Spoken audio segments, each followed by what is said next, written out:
Good evening and welcome to our Covenant Healthcare sponsored pregame show on Bay County TV. Jeff Doan and Mike Wasdala along with you. Week number 3 already, a third of the season going poof after tonight, Coach. I'll tell you what, Jeff, it always goes fast. It's slow when we're waiting for it, but when the season comes, it just flies by. Our first opportunity this year to come to see the All Saints Cougars, and the record is a little deceiving about what they've been able to do. They played two very, very good teams. They started off with a monster Mayville team. Yep. And then in week number 2, the Peck Pirates, who are a very good team as well.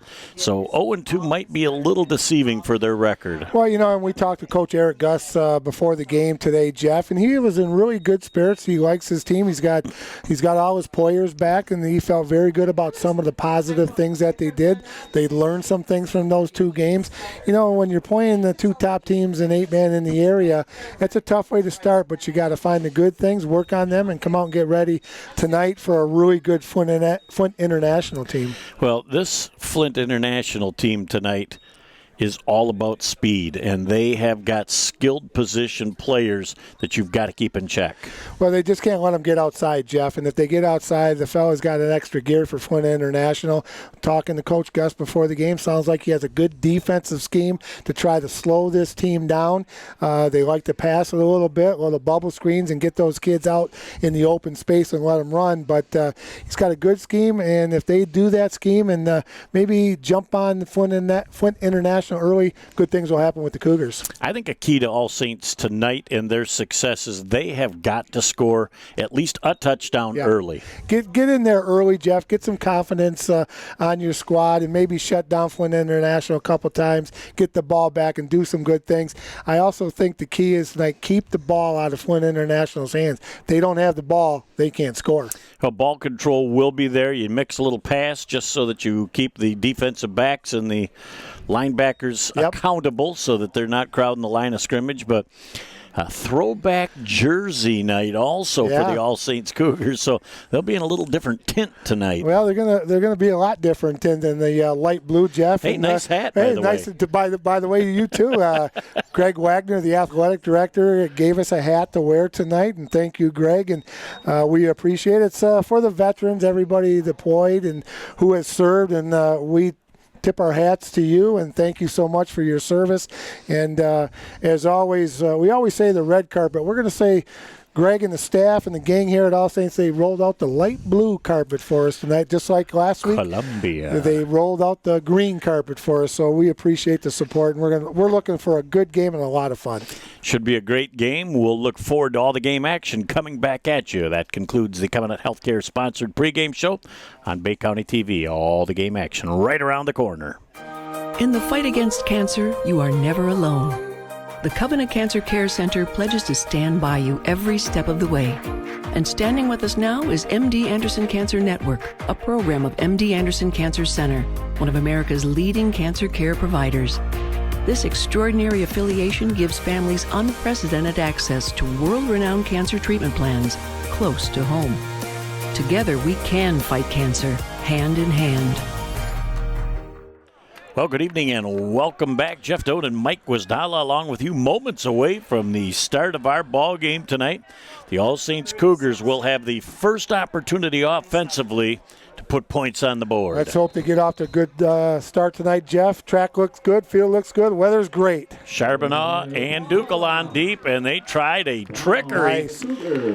Not a gemmery, it's a trickery. That is a word, too. And a very nice and alert job by the All Saints Cougars, who will start in excellent field position at their own 49. Yeah, that's a really good start. Nice job by number 45, Ryan McDonald. Jeff jumping on that ball, giving the Cougars great opportunity to start the football game. Part of the McDonald and McDonald law firm. Yes. The brothers 44 and 45 tonight. We expect to hear a little bit from both of them in this contest. Booza coming to the near side. They're set up in an I backfield formation. Handoff goes right up the middle. Look at the pile moving forward for a gain of a solid 3 yards, as that is number 44, Dan McDonald. And Daniel is a kid we remember from last year, especially at the linebacker position, very active. Yeah, we liked him last year, Jeff, and he's going to be a senior this year. No, he's only a junior this year, so he's got another year to go, but we like the way that young man played from both sides of the football. Again, staying in that I backfield formation, wide receiver to the far side of the field. Trying to slide. Duquelan gets to the outside, tries to cut back inside, picked up a solid 4 to 5 yards on the play, is down to the 43-yard line. And I'll tell you, team speed defensively went from that looking like it had a chance to go big to getting shut down as number 12. Jazavian Stevenson was the first out there to halt the progress. And number 82, the defensive safety, Artavius Chambers, came up and put a pretty good look on Duquelan, but he popped right up. Third and manageable for the Cougars. Call it third down and about 4. There's timeout on the field. No, referee's going to hold up a little bit. Coach Gus had some words of wisdom. And they're going to move that ball just inside the hash a little bit and restart the clock. Old Jim Fratakis is our referee tonight. And then we got a veteran. Veteran. Mr. Rose here on the near side of the field. He's a veteran 2 times over. So sliding forward, he is very close to that first down marker. He is going to find himself just a touch short of that first down marker. I thought he was did not get a good spot. The forward progress was not obtained on that play, and it'll be 4th down and 2. I was thinking it would be more like 4th down and 1, but, looking at a 4-man crew tonight, Mike, you've got people that are officiating out of normal position as well, just due to the fact that we've got a shortage. Yeah, shortage of referees and all over the place, huh, Jeff? They are. And, you're working a lot, too. Yep, I'm working 6 straight days next week, so you got to love it. You're buying dinner next week. We'll talk about that. 4th down and 2 yards to go. Cougars split things up, and it looks like we're going to have a free fee 5-yard penalty. That will give the All Saints Cougars a first down, a little hard count by our quarterback, Van Sumeren. Yeah, nice. And that results in a free 5, and as soon as it happened, old Amir Flowers knew exactly what he had done, and he smacked himself on top of the helmet. But that's the way you keep them off balance. Yeah. Change that rhythm on your snap count, and it results in a 1st and 10 for the Cougars. Yeah, nice big first down for the Cougars. A lot of positive energy right now for basically All Saints, Jeff. Double back again, McDonald and Duquelan. Duquelan slides to the outside. He's got some room. He's got the corner. He's down to the 20, down to the 15, down to the 10, down to the 2-yard line before he's finally brought out of bounds. They talk about team speed from Flint International Academy. And Duquelan showed a little road runner down that far sideline. Beep, extra gear by Mr. Duquelan right there, Jeff. Nice run, a little bottled up inside, kicked it outside, went down the far sideline, 1st and goal to go for the Cougars. Looks like they're just inside the 3, officially call it the 2-yard line. And now with 4 downs to go, you're not going to see anything special. You are going to see Eric Gust call something that's going to hit pay dirt for the first time this year. Well, you know where he cut his teeth, right? McDonald right up the middle. He's sniffing a goal line. He's into the end zone. It's an All Saints Cougar touchdown! The first of the year on the first possession of their 3rd game, just like we wanted it to happen. I'll tell you what, you know how good that feels when you come out, get the football, score on your first drive, Jeff. That is absolutely positive for the Cougars. Nice job. And that's a huge confidence booster, indeed. Yep. They're going to go for 2 points at the 9-10 mark of our first quarter of play. Coach Beisel would have been impressed with that. Nothing but runs. But on that play, too, that's the first score that Flint International Academy has given up this year, too. So that could have double benefit. Duquelan takes it off the side. He's sniffing. He's just shy of the goal line, and the 2-point conversion is no good. Time out on the field with 9 and 10 left in our first quarter of play. The All Saints Cougars draw first blood, and they're on top 6-0. Back in a moment on Bay County TV. Now you're just like Danny, huh? They'll probably never know about his thousands of hours of on-the-job training. Here, go, Daddy. or that he spent as much time in the classroom as someone with a master's degree. You and I know he's one of the experts when it comes to electricity, part of a team committed to doing the job right. They call him Dad. You call him the electrician right down the street. IBEW, the power professionals in your neighborhood. Back on Bay County TV, Jeff Doan and Mike Wasdala along with you, Jared and Natalie Doan on the cameras. Nick Page producing and directing. That was just a huge breath of fresh air.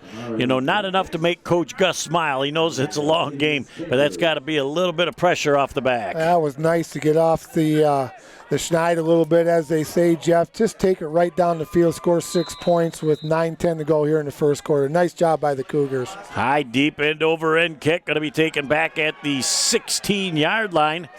Trying to get to the outside. Nice job of contain by Duquelan.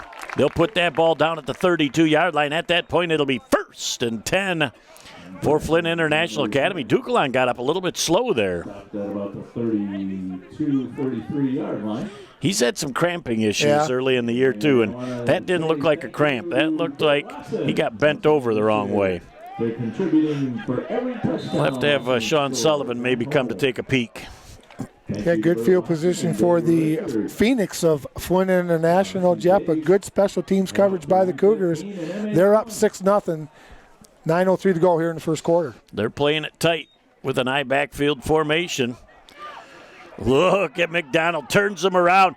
They're going backwards, trying to make something happen. We're going to have a block in the back that's going to bring this one back. I think he's going to go the distance, but it's all for naught.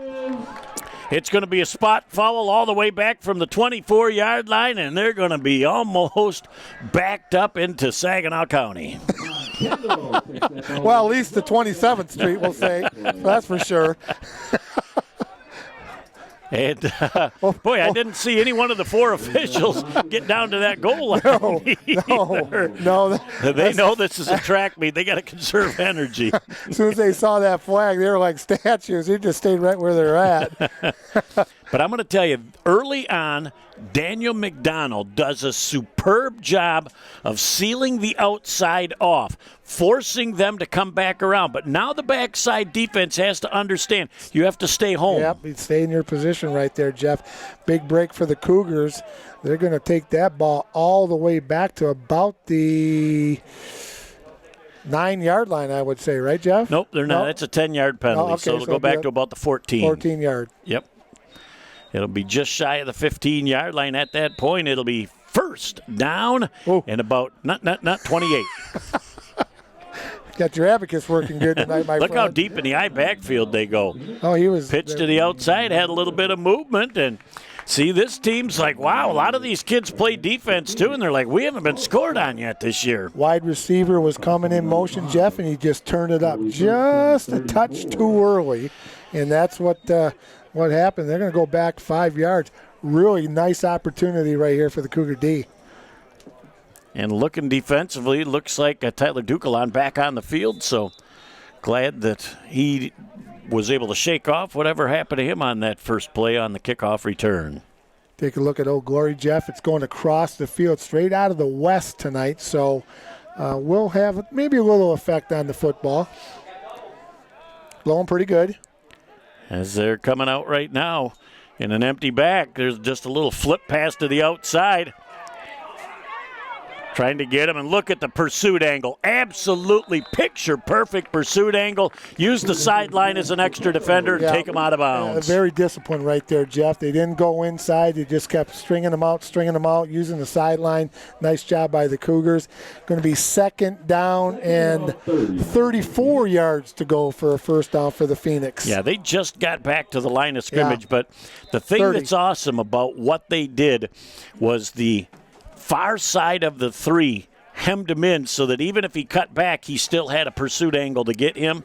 So when you hem these kids in, they're going to get frustrated after a while if they just can't run free like they have the first 2 weeks. With a team speed like this, Jeff, you've got to make them go east and west, not north and south.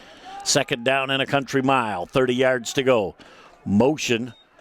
Trying to jet sweep to the far side of the field. Absolutely perfectly figured out. Here's Scott on the carry, taken down for a Scott was the ball carrier, and he got brought down on the play by 70, Damian Torres. Nice job by Torres getting penetration right there, Jeff. Third. Oh, Labine, excuse me, 50. All right, 50. Labine, 3rd and 33. Just keep them in front of you and don't let them get outside. And you know what they like to do, talking to Coach Gus, the scouting report, that little screen pass out little to bubbles, the yeah. little bubble screens is that's probably what you're going to see right now, Jeff. Stay disciplined. As pressure's coming, they're going to fling that thing downfield just over the head of the intended receiver, which was number 82 on the play, Artavius Chambers. He safely had a couple of steps on the defense, but that wind coming out of the southwest might have just given that ball a little extra air. Jazavian Stevenson's got a gun on him. He threw that ball a long ways. But it was a long ways, all for naught. And it'll be 4th down and 33 to go. All Saints should be able to get this ball back on their own side of the 50 with some momentum after scoring first. Yeah, and a good stop on defense also. 2 yards outside of the end zone. And it looks like Scott will be the kicker. There's a short kick. And that is going to be taken by number 36 of the All Saints Cougars, Brock Charbonneau. And he gets it all the way down inside the 35 to the 32-yard line. Heard footsteps too, Jeff, Yep. and he really did a nice job concentrating on that ball and got a couple extra yards. Good field position to start their second possession for the Cougars. Well, it looked like the two return men were doing little paper, scissors, rocks there for a minute about who was going to get that return. And once they figured out who was going to get it, then they took off. And looks like we got a timeout on the field, Flint International Academy. We'll take a break and be back in a moment on Bay County TV.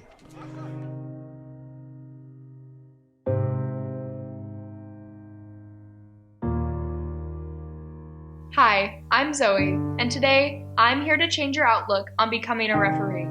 Sometimes being a referee can be hard work, but I'm here to tell you that the positives far outweigh the negatives.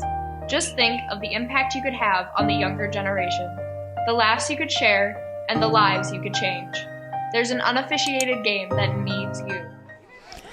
Back on Bay County TV, Jeff Doan and Mike Wisdala along with you. No school bus for Flint International Academy. That there They ain't got no an school cruiser. bus. They come in style with the motor coach, Jeff.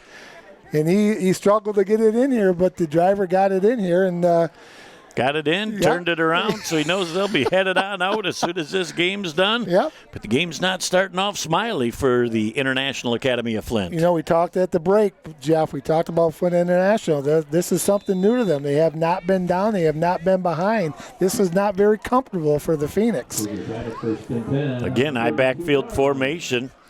All Saints going to try and keep that ball on the ground because they want to control the clock.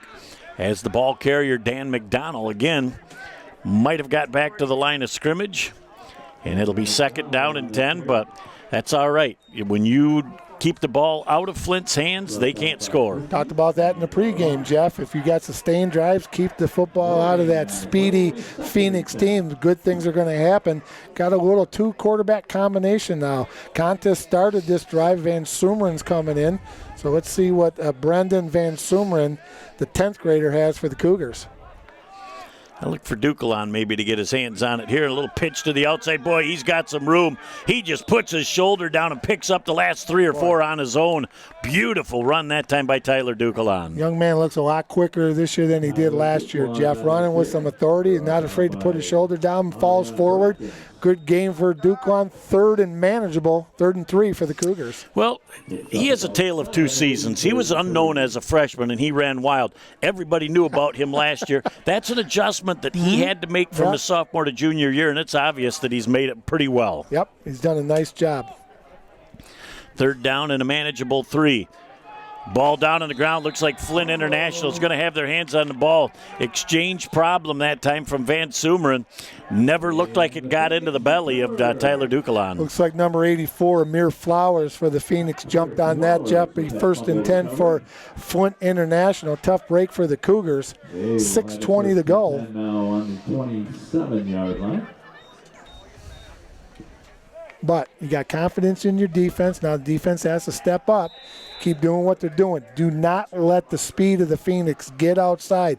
Contain them and let all the blue helmets and all the red shirts run that way. Well, your D tackles have got to be aware, too, because they can run that quick pop right up the middle and be into the secondary in a big hurry. So everybody defensively has really got to be assignment friendly. Oh, they're going to try and pass, and here comes the pressure. And they're going to try and run that football. What great pursuit on the outside. That looks like McDonald. It was, Jeff, and he was spying the quarterback, Stevenson, the whole time. And he ran a long ways to get Stevenson with about a 2-yard, maybe a 1-yard gain. But, boy, McDonald showed some great wheels right there. Well, Ryan McDonald flushed him.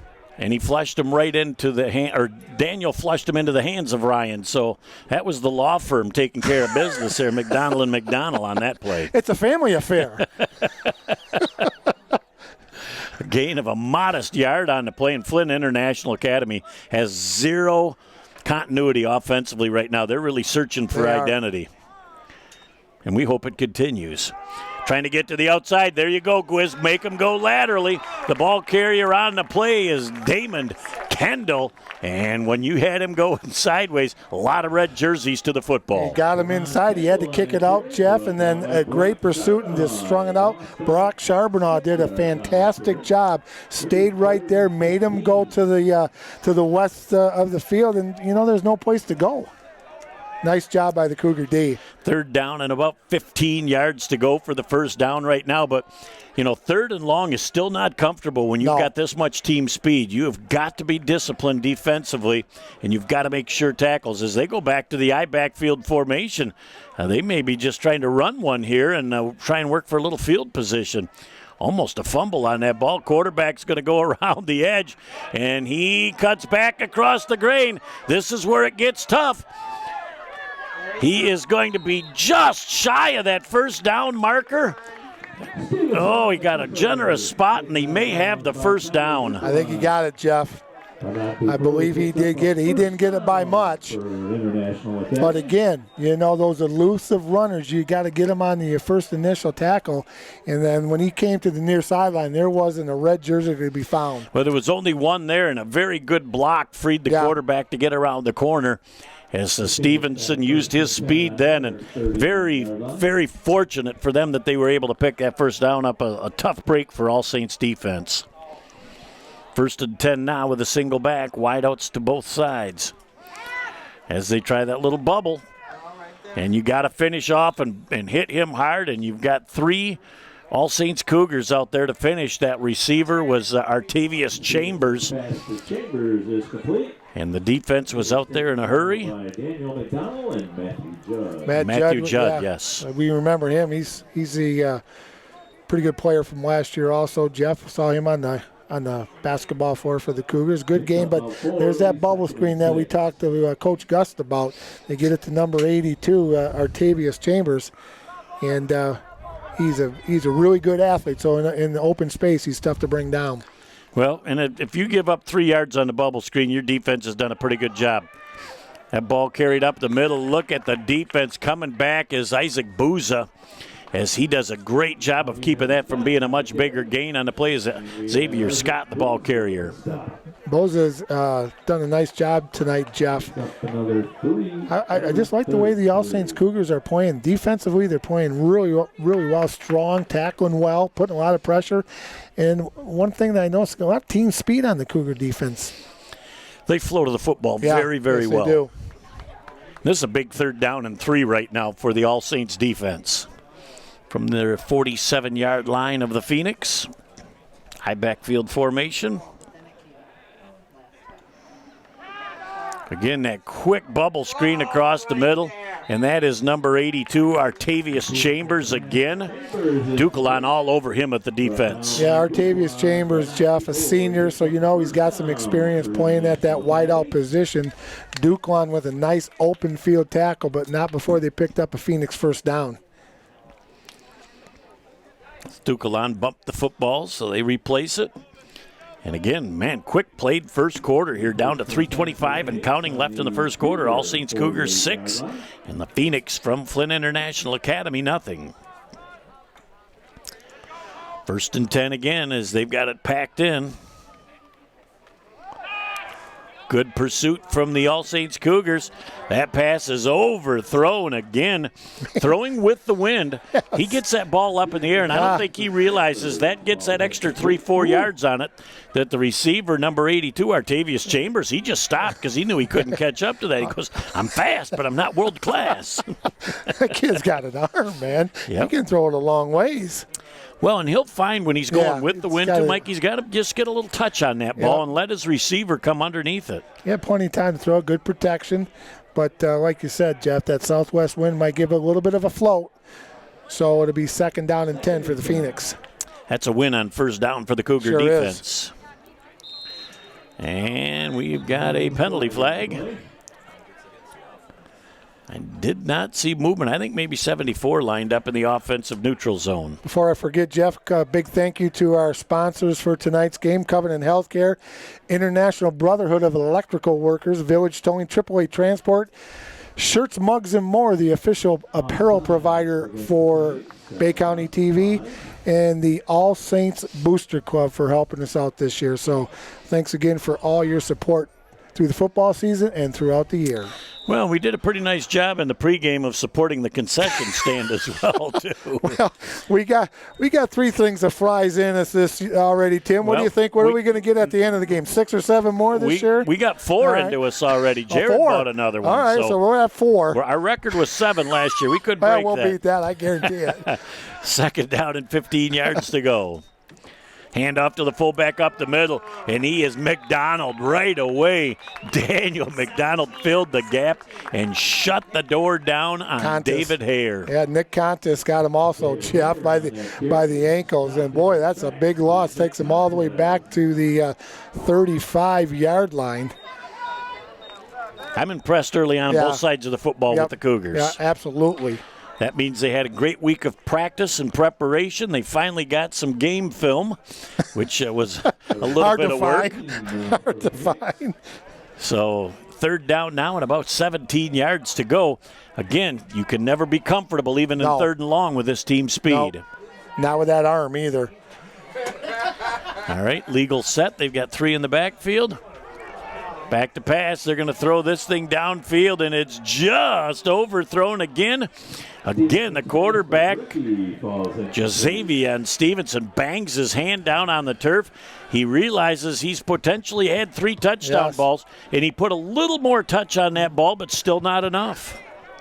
Took the words right out of my mouth. No, it's early for that. A little more touch, and it was, it wasn't as far out as the first 2 were, Jeff. But again, the young man's got a great arm. So, when they get going against the wind, let's see what happens. But 4th and 17, Phoenix are going to have to punt it away. That sounds like a Bob Seger song. Against the wind. Against the wind. 4th down, and the All Saints Cougar defense did their job. Yes. And now they're shuffling a couple of bodies on and off the field, and they will get him to the sideline prior to kicking this football away with 2:11 left in our first quarter of play. There was just a 24 moving prior to the snap, but the problem is person on the far side of the field in a 4-man crew doesn't always have the opportunity to see that. So the Cougars will take the ball at their own 29-yard line. It'll be 1st and 10 for the All Saints Cougars. 2:08 left in the first. That punt looked like a Wilbur Wood knuckleball there, Jeff. But again, Cougars get good field possession. Look back, Cougars fumbled it. They gave the Phoenix pretty good field position, but, man, good defense by the Cougars to get the ball back with 2:08 to go. And the longer you can frustrate this high, potent offense, the more prone they are going to be to get frustrated and make a mistake. I haven't seen them play at all this year, Jeff, but they look very uncomfortable being down 6-0. And they are really crowding the line of scrimmage. Offsides. And they're offsides. They're into the neutral zone. And I think they're going to call that on the offense. I believe, it is on the defense. I would say if the offense moved, it was because the defense initiated it. In the high school game, if the defense gets into the neutral zone and causes that offensive player to move, we're going 5 yards in that direction. And you got to take advantage of these opportunities too, Jeff. They've been Cougars are getting some breaks. They're getting some penalties, and that big fourth down play where they jumped offside did the Phoenix. So a lot of good things going on right now for the Cougars. And I'm going to tell you, if they line up in that formation again and they show inside A gap, they're going to flip that thing to Dukelan, and he could run for the rest of the quarter. 1st and 5. Let's see if they try and get that thing. Oh, they go right up the middle with McDonald, even in the face of that blitz, and he picks up 4 solid. Devon Brickey in on the tackle, but a nice gain for the Cougars, Jeff. 3rd down and short. We're going to call it second down.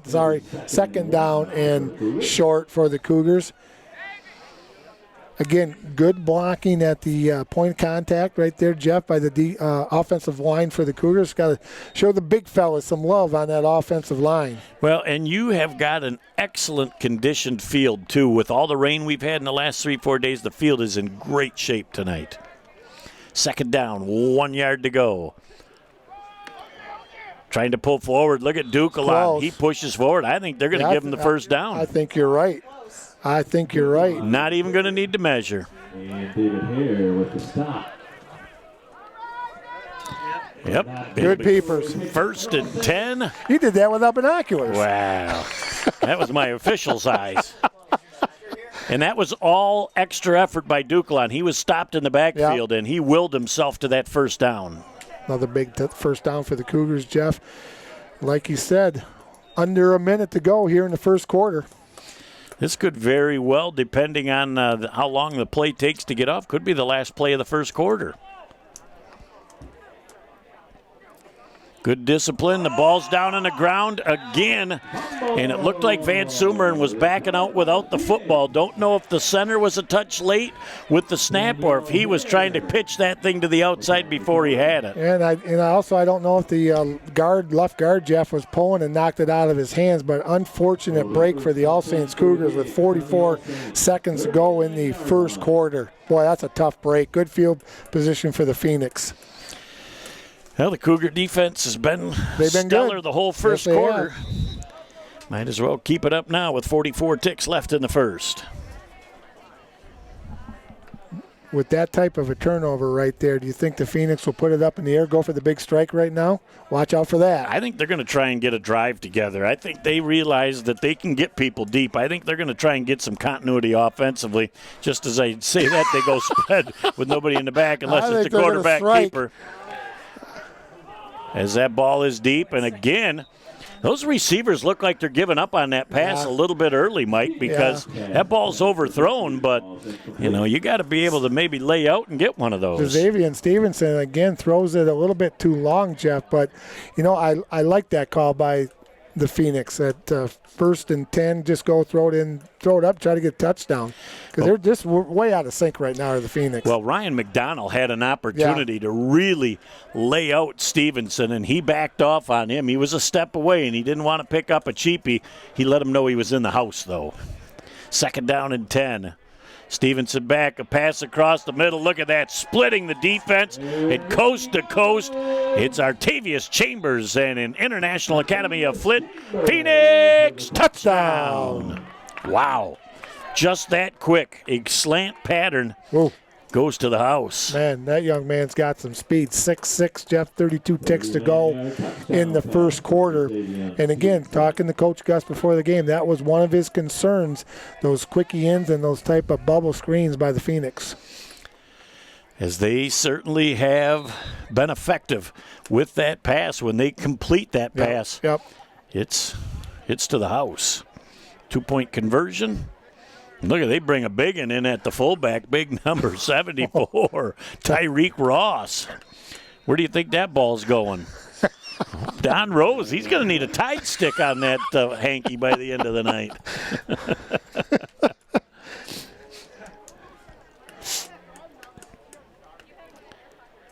And again, the offense lines up in the neutral zone, and that just can't happen in week 3, Mike. No.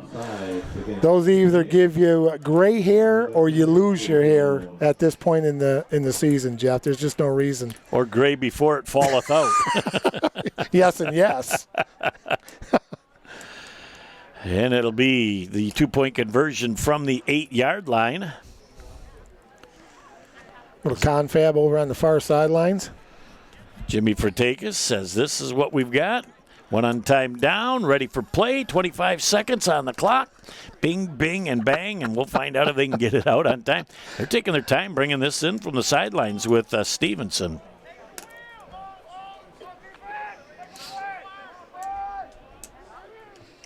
Again, they've got Big Ross in the backfield. Kind of gives away where they plan on going with this one. But you got to get 8 yards, so it's going to be tough to see if they can make it happen. Trying to get to the outside. The ball knocked away by McDonald. He's and it's down, and the conversion is no good. Time out of the field with 32 ticks left in the first. Oh, knotted up at 6. Back in a moment on Bay County TV. AAA Transport and Limousine is the Great Lakes Bay region's most reliable and requested transportation service. For over a decade, we have been helping our clients to get to their destination on time, in style, and comfort. AAA's services include non-emergency medical transport, wheelchair accessible, school transportation, and shuttle services. We strive to provide exceptional customer service and tailor our fleet to meet your individual needs. Rest assured that you are in safe hands when you ride with AAA Transport and Limousine.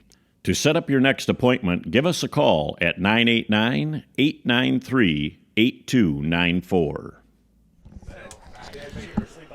Back here on Bay County TV, Jeff Doan and Mike Wisdala along with you. Jordan Natalie Doan on the camera. Nick Page producing and directing. 2-point conversion not being good was huge as the ball gets knocked off the tee by Mother Nature. She's kind of fickle at times. She's been really fickle lately. It's not nice to fool Mother Nature. Here we go with a kick. It's going to be a low line drive catch. Kick again. Woo. Look at McDonald showing some hands. Wow. He's on the all-state good hands team. Wee. That thing was a rocket. And see, what they try and do is they try and knock that off of your body and have that thing ricochet in the direction that they can get it. McDonald. I bet you he plays the piano with those hands. Oh, my goodness. He showed the old nimble fingers. He just gobbled that up like he knew it was coming. Man, he's a pioneer player. That was impressive. First and 10 for the Cougars with 32 ticks left in the first quarter. Again, Cougars with 2 fumbles in the first quarter, but they have been able to move the football, so it's going to be very interesting to see if this is a run play. This will be the last play of the first quarter.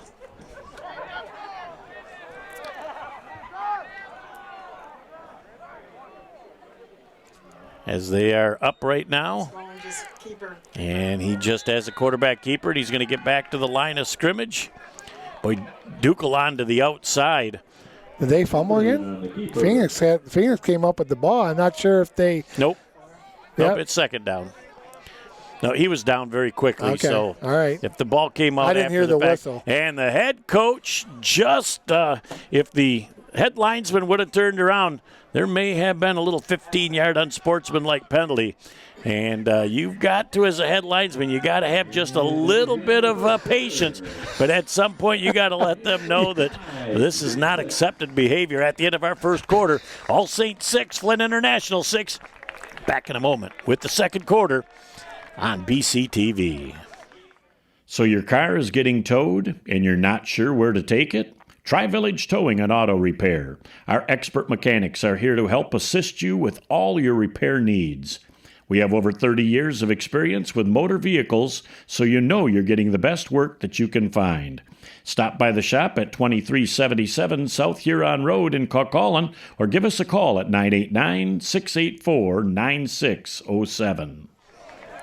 Back on Bay County TV as the Cougar huddle breaks on second down and 10, just ready to go with our second quarter. I think the third quarter, the first quarter, even though the score's knotted up, was a win for All Saints. Yeah, it certainly was, Jeff. They played very, very well in the first quarter, put some points up on the board, had a couple good defensive stands, so a lot of positive for Coach Gus and his Cougars.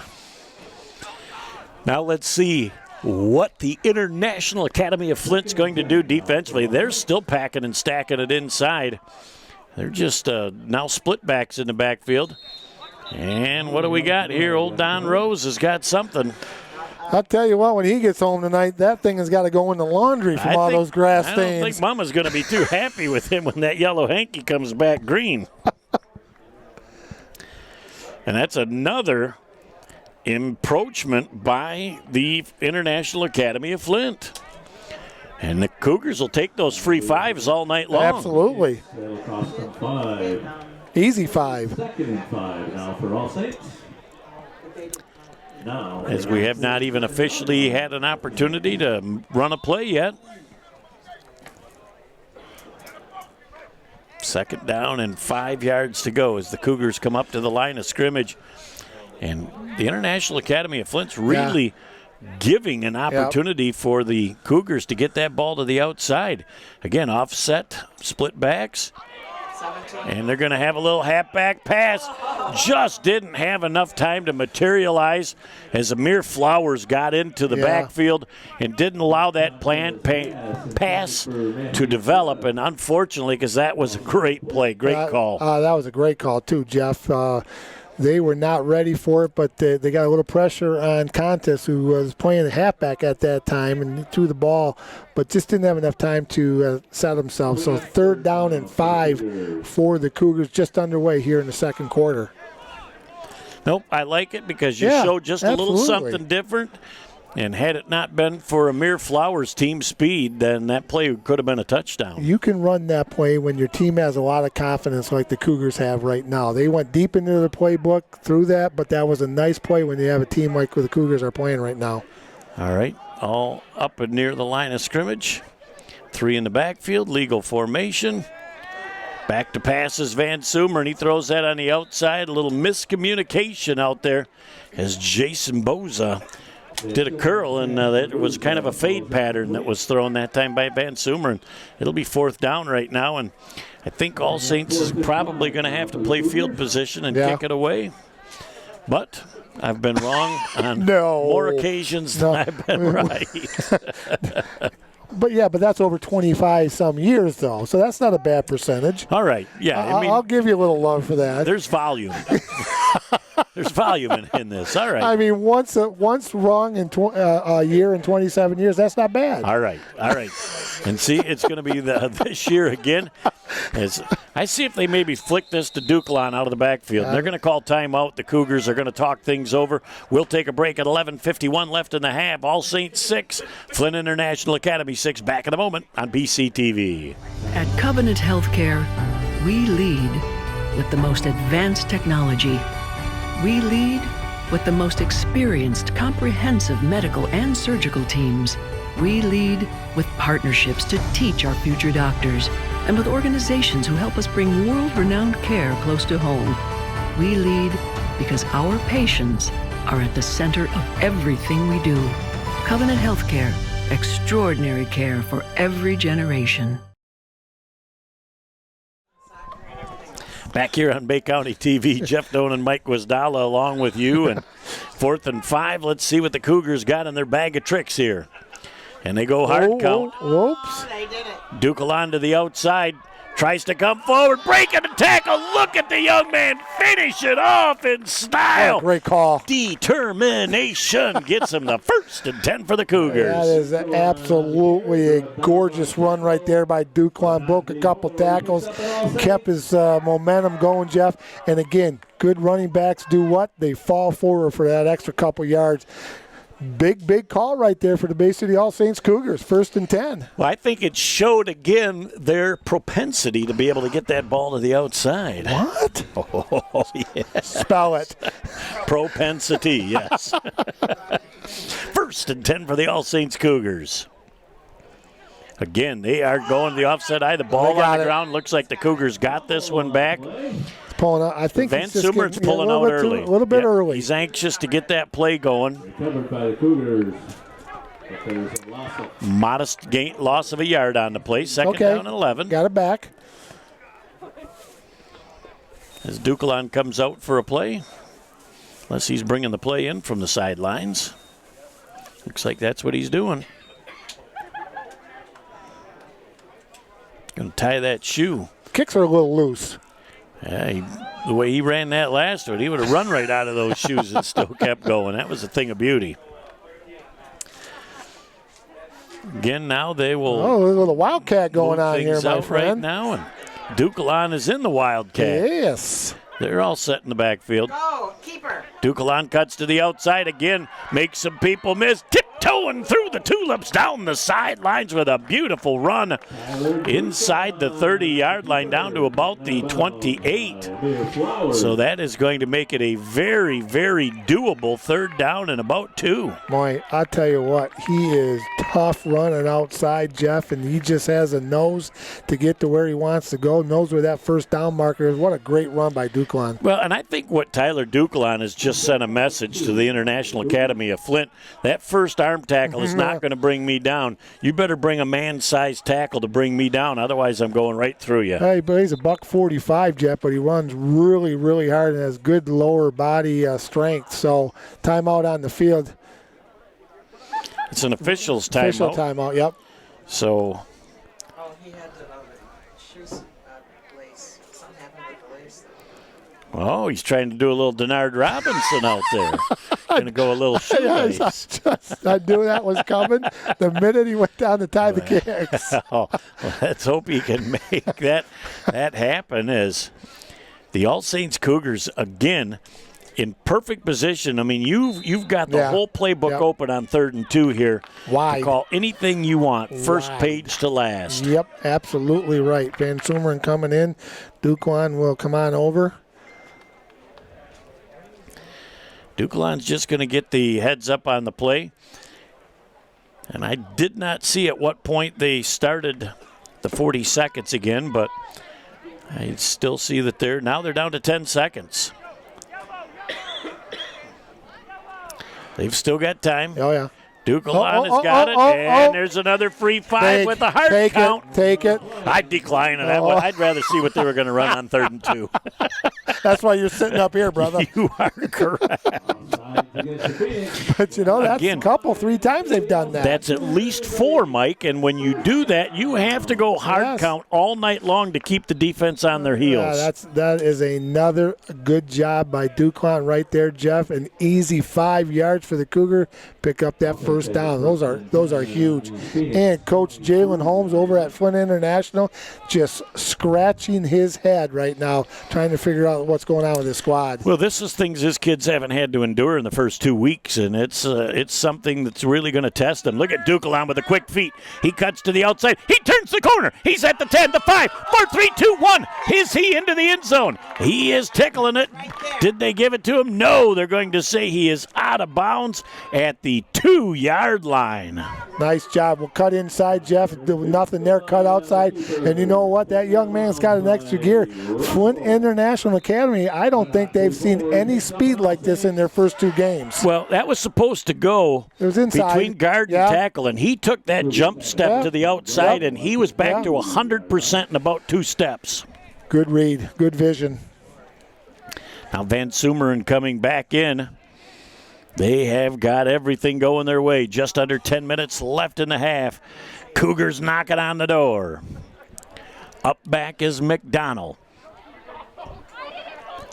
Duquelan the tailback. 44. McDonald bangs into the goal line, and he's not there yet. He is down inside the 1-yard line. He has got to be half the distance of a football away from that goal line. That is... Boy, I thought he got in from up here, Jeff, but he's just a little bit short. 2nd and goal to go for the Cougars. 9:24 and counting here to go in the 2nd quarter. But you know what? You look at McDonald, 5'11", 185, Jeff. That young man's a low. Give him the rock, let him put it in the end zone. He's certainly getting 1.9 yards when they needed 2. They are just inches away from that goal line now. They just have to have a good exchange, and they're going to have that thing in the end zone. On the quarterback, keeper, it's Brendan Van Sumeren. He's into the end zone. It's an All Saints Cougar touchdown. What a beautiful, beautiful drive. And now an all-important 2-point conversion. You know what? I have been so impressed with the Cougars tonight, Jeff. They have done everything extremely well. Offense, defense, special teams, running the football, throwing the football, good tackling, good week of preparation for Flint International. As the 2-point conversion is pending. Dukalon is going to be in the Wildcat, and they're running twins to the near and twins to the far. You know he's going to spread it out and try and run, and just a little bit as Van Sumeren coming downfield. He wasn't looking for any pass pattern. He was sealing the defender off. So that'll back him up 5. That may change that play call. As you know, I do recall earlier this week the Golden Tablet from MLive talking about the All Saints Cougars and their ability to get it done this week when some people thought that it couldn't happen. So prognostication early this week by Mr. Lee Thompson is coming to fruition here early on. Soothsayer, as he is called. You can't call him the Golden Pen anymore right now. He's the Golden Tablet. He's omniscient. It's the 2-point conversion from the 8-yard line. Van Sumeren now back. He's going to roll to the wide side of the field. You got to get rid of it. Throws that thing deep into the back of the end zone. And the 2-point conversion is good. Wow, what a pass, what a catch. There was no room left in the back. Just got those Tootsies down in time. Time out of the field with 8:58 left in our first half of play. The All Saints Cougars 14. Flint International Academy Phoenix 6. Back in a moment on Bay County TV. Hi, my name is Grace and I love music, but I've also struggled with depression. I wouldn't be here doing what I love if it wasn't for OK to Say. Hi, I'm Alex. I'm a 2-year starter on the varsity football team, and with all the pressure building up, I've had thoughts of suicide, and I might not be here today without OK to Say. Hi, my name is Haley and I just got into med school. If I hadn't got the help that I needed, I wouldn't have been able to pursue my dream of becoming a doctor. OK to Say saved me. OK to Say saved me. OK to Say saved me. Don't hesitate to speak up. Back on Bay County TV, Jeff Doan and Mike Wisdala along with you. The student section down here to our left, they're just having some fun and entertaining themselves at the same time. They've got a lot to be happy about tonight, Jeff. Cougars up 14-6 with 8:58 to go in the first half. We've said it once, we're going to say it again. Impressive showing tonight already by the Bay City All Saints Cougars. We've heard when the Saints come marching in twice already today, and you got to love that. A high, deep end, over-end kick, and that's going over the head of the return man. This is going to be a broken play. He's going to try and cut back to the near side of the field. He's got the corner right now. Contis looks like the last guy to get him. He's down at the 48-yard line. He's got his shoe. He took his kick with him, too. And that was a great job. Nick Contis says, I'm going to pull you right out of your shoe here. And it'll be 1st and 10. I didn't know Don Rose was a cobbler either. Contis gave Don Rose the shoe. What am I going to do with this thing? 1st and 10 for the Phoenix. A nice return by the Phoenix, Jeff. Good field position right at the 48-yard line. Well, Artavius Chambers, again, took a broken play, got outside of contain, and Nick Contis fortunately had a good pursuit angle to keep him from going the distance. Good open field tackle by Contis. 1st and 10 for the Phoenix. We're at 8:45 to go here in the first half. Oh. And there you go. You got to back up to the neighborhood. So it looks like a legal alignment. And that ball down on the ground. I didn't hear I saw the flag. I did not hear a whistle to kill that play. And let's see if they did. That was a dead ball false start. Okay. Go the other way here. Let's back it up here a little bit. Nope, you got to make it a 5-yard penalty. That's only a 4. That's a 4-yard penalty. They need to back it up a yard.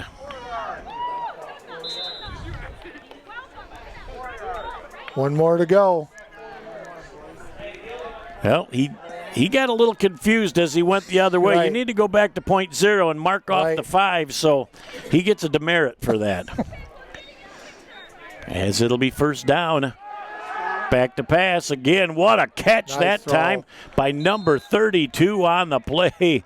Russell, he goes up high with the hands and makes a spectacular grab. There's a gain of about, it's about 13, but it could be 12 depending on the first 14 or 15. Right. And it's 2nd and 1, we know that. Again, that was a really nice catch by Russell, Jeff. 2nd down and a 1 yard to go for the Phoenix. Their wide receivers are very athletic. They're long and lean, and good hands. They go up at the top of the catch, and they use great hands to pull it in. 2nd and 1. A little bubble on the outside again. Initial tackle is broken, but I'll tell you, finish, because that looks like Dukelan the way that ball was finished. I think was that McDonald, number 44? 7 on the play. It was Booza. Okay. Nice job of finishing. Let that receiver know you're going to pay for it if you're in my neighborhood. That was a nice tackle. You could hear that one all the way up here. Boza really put the wood to him, Jeff, but not before the Phoenix picked up a 1st down, about the 29-yard line. Dukelan's cramping up again. Nope. He looks like he's grabbing the back of that hamstring.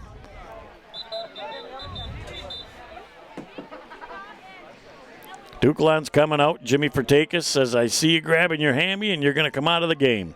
Van Sumeren will come in to replace him.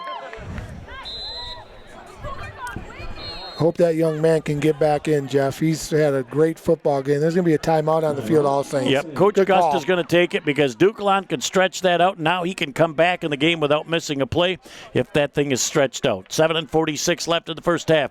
All Saints 14, Flint International 6. Back in a moment on Bay County TV.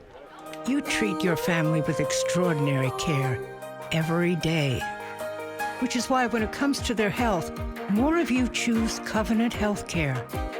We specialize in extraordinary care, from diagnosis to recovery, from babies to grandparents. Learn more about our extraordinary bariatrics program. Sign up for our free seminar. Back here on Bay County TV, Jeff Doan and Mike Guazdala looking at the field right now. Again, for all the rain we've had, superb. Dukelan stays out for 1 play. He really has been hydrating. Now he's trying to stretch it out. Yeah, Jeff, we took a walk on the field. The track is in really great shape, and hopefully Dukelan can take care of those cramps and get him back on the field. He's had a fantastic evening so far.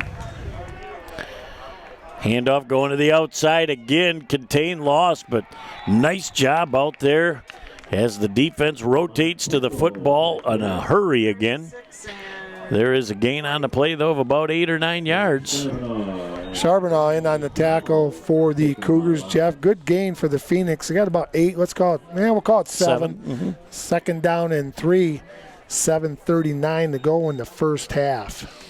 Good tackling by both squads so far, too, Jeff. Well, I'll tell you, the Phoenix, when they get to the outside, though, they show that burst again. You've got to have good discipline and contain on the corners. Yep. They're and the Cougars have done that. They haven't been able to get outside too many times, so the Cougars have been staying disciplined and making sure they get the runner to get back inside to all those red jerseys. Old Glory looks like it's really picked up a little bit again as well. Trying to come back to pass, a little pitch to the outside. The ball is tipped, and it's still caught on the play for a 1st down. Great discipline by the wide receiver to keep his concentration on that catch. McDonald in on the tackle for the Cougars, Jeff. Chambers again. What a great athletic move. After that thing is tipped, the timing's off, and he was still able to concentrate it right into his hands. Yeah, when it's tipped, it's a free-for-all too, Jeff. So, you got to really concentrate because some guys are coming after you, and they're going to try to hit you before the ball gets there. But, again, good concentration. 1st and 10. From the 12. From the 12-yard line. But the splits on the offensive linemen are very, very small. Going backwards is a beautiful McDonald out there to slam the door on Kendall. As Kendall could not get the corner. He looked up and he had McDonald right in his face. Whoa. The first half of the law firm, Jeff, McDonald and McDonald. He did a great job, really just squared up and made a sure tackle, and then he knew he had company coming to finish things off. Loss on the play of about 6 yards, 2nd down, and 16 from the 18. Excuse me, he's the new member of that law team. He's the freshman. His brother's the junior, so his brother's the senior partner in that law firm. Indeed. They both have it going, that's for sure, though. Trying to have 2 brothers like that at home, woo! I'll tell you what, I bet they got a gold card out at Kroger's. 6 and 10 and counting left in the first half. They're down to the last couple of seconds, and they're not. Ooh, they just get it off with a half second to go down the field, and the ball is going to be caught at the 1-yard line by number 82, Artavis Chambers. A couple of Cougars had an opportunity, and now we've got a player down. And the head coach, Jalen Holmes, is coming out right now, and he's not happy with the white hat. And Jim says, hey, this was not an illegal hit. When you are a white hat, you have, when that ball is released, you have one responsibility, right, and that's the quarterback. Yep. You don't care where the ball goes. You watch that quarterback. Your job is to protect him. He did that, and that quarterback went down with that being a legal hit. Yeah, nice job. He's getting up, Jeff, walking under his own power. And Jazavian Stevenson's had a nice football game for Phoenix. Yeah, well, he threw that ball, and I'll tell you what, he's got to give a ton of credit to Chambers, who made another superb adjustment with 2 defenders draped all over him to come up with that ball. Yeah, he's kind of falling down on the ground right there, Jeff, when he caught that ball. So 1st and goal to go for the Phoenix at the 1-yard line. Now you've got another quarterback with their first snap of this ball game, so we're going to have to find out if there's an issue with that. Number 10 is the new quarterback, Xavier Wheeler, a junior for the Phoenix. Well, he gets down into that low crouch. Oh, yeah, he almost burped it up. I would say he was fumbling that ball around, and he might have got back to the line of scrimmage. So there's a... Oh, they called it second. They're going to call it second down, but Labine came up with the football, Jeff, but they must have blown it dead. Tell me more. And see, that's where, when you're a wing official, you've got to have a patient whistle, because you've got to make certain that forward progress is stopped and that ball is secure. Now we're going to have a timeout. Flint International Academy, as they're going to talk to Xavier Wheeler right now. I would not be shocked if Stevenson's back in the ballgame. We'll check it out when we come back in just a moment on Bay County TV. Our smiles can light up a room.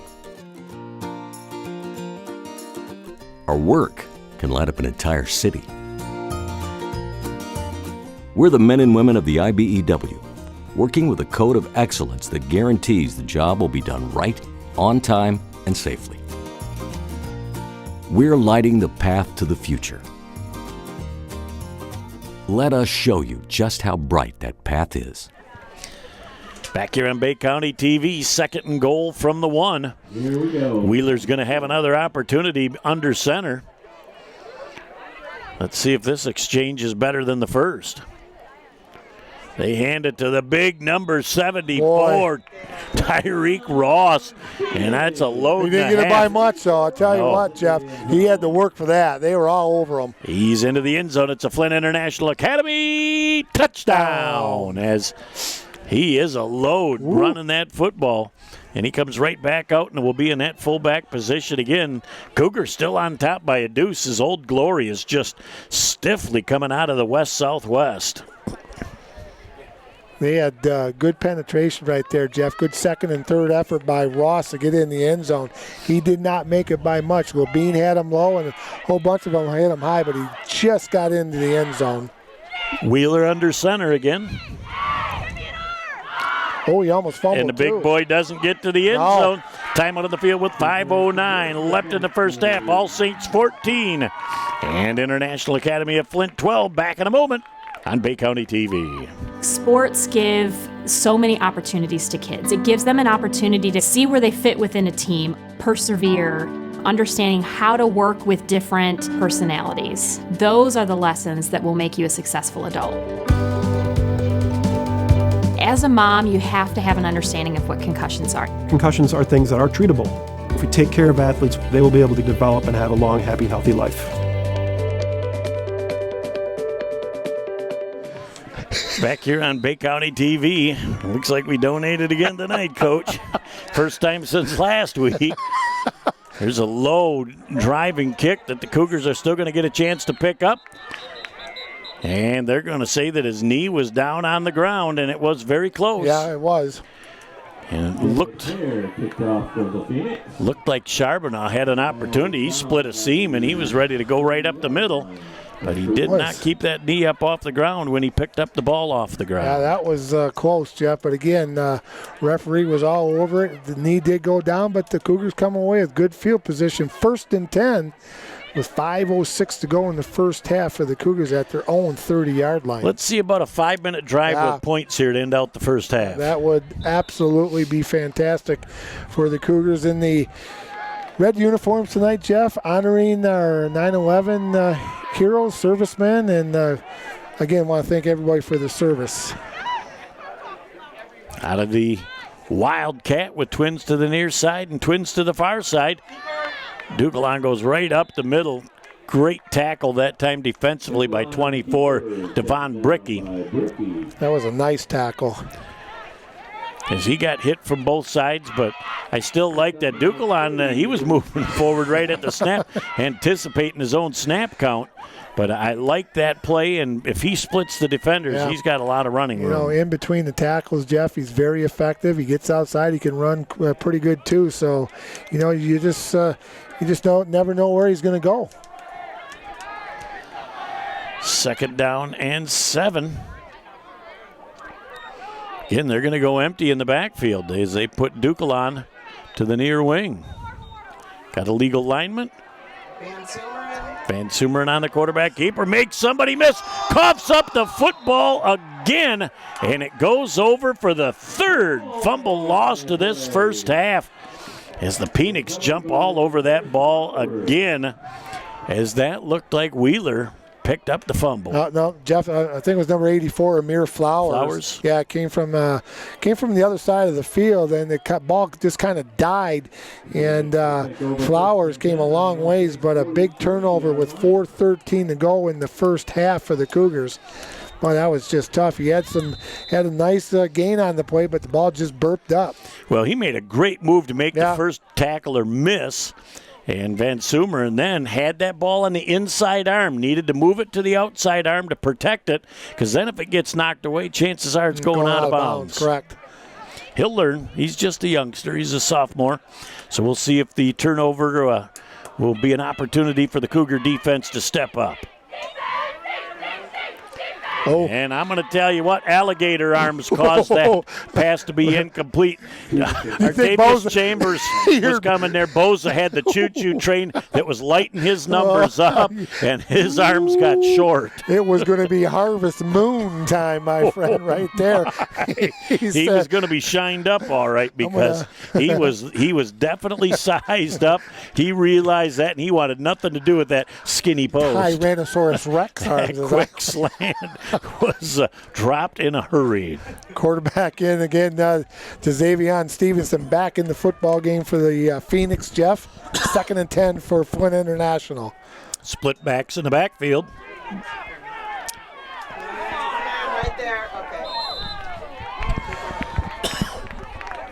Stevenson on the pass to number 82 at Artavius Chambers. Good gain on the play for the Phoenix of Flint International. It's going to make it 3rd down and about 3 yards for Flint International on the Cougar 43-yard line. No, excuse me. 33-yard line. But when you look, it's at the 36. I'm sorry. As I looked at the first down marker, I had a little coffin jag go there. Yeah, I had my first play-by-play in a long time. But what they had there is, again, they're neutralizing that bubble screen, and they're going to run it again. That ball is down on the ground, and look who else is down on the ground. Nick Contis came in and had a real nice how-do for Stevenson, the quarterback, and that caused him to short-arm that ball into the ground. 4th and 3 right now. I'll tell you, they might have an opportunity. So we'll find out. Nope, he's just going to get the play and come back in. They don't have to go as far as in the 8-man game, Jeff, as they do on the 11-man game. And you know who else just came back in the ball game? The big choo-choo train, Tyreek Ross. So whether he gets the ball or whether he is the lead blocker, he's going to be a factor in this play. They're going to go for it on 4th. As they're going to line up in a tight formation. Let's see if they try and get a sweep going to the outside. Long count as the quarterback keeper trying to get to the outside. McDonald's got him in the backfield at the 38-yard line. Great defensive stand, and we got a penalty flag down at the end of the play. And I don't know if there's some conversation going on right now, but you got to shut your yap if you're an All Saints Cougar. But penalty flag came out in what I'm going to consider a dead ball situation. Should be post-possession. We'll find out who that's against. Boy, what a nice play by McDonald to get in there, get over there, and make that tackle for a loss, Jeff. Lost about 2 yards on the play. Referee's going to talk it over. Looks like it's going to be All Saints ball. I think they're going to get a dead ball post-possession. I still don't know who it's going to be on, as neither team has moved an inch forward or backward. As they write down the penalty, we have a dead ball. Unsportsmanlike conduct, penalty, and that's going to go against Flint International Academy. And that's going to move the ball into Phoenix territory, as the Phoenix now are going to be defending only about 48 yards of turf. So the All Saints Cougars, with 1 timeout left and 3:19 left in the half, have an opportunity here. And again, a good job by McDonald, Jeff, and the uncomfortable situation that the Phoenix are in. They're just not used to playing football like this. In the first 2 weeks, they just rolled everybody. They're in a game, and they've never been there before. Well, they're in a game, and All Saints has given them 3 fumbles in the first half, and they still don't have the lead. So you got to give the Cougars a lot of credit. By the Phoenix. Coming to the outside with a lot of room to roam. Dukelan's at the 30, the 25, the 20. Punch back across the game, 15, 10, down to the 8-yard line. Touchdown saving tackles by Chambers.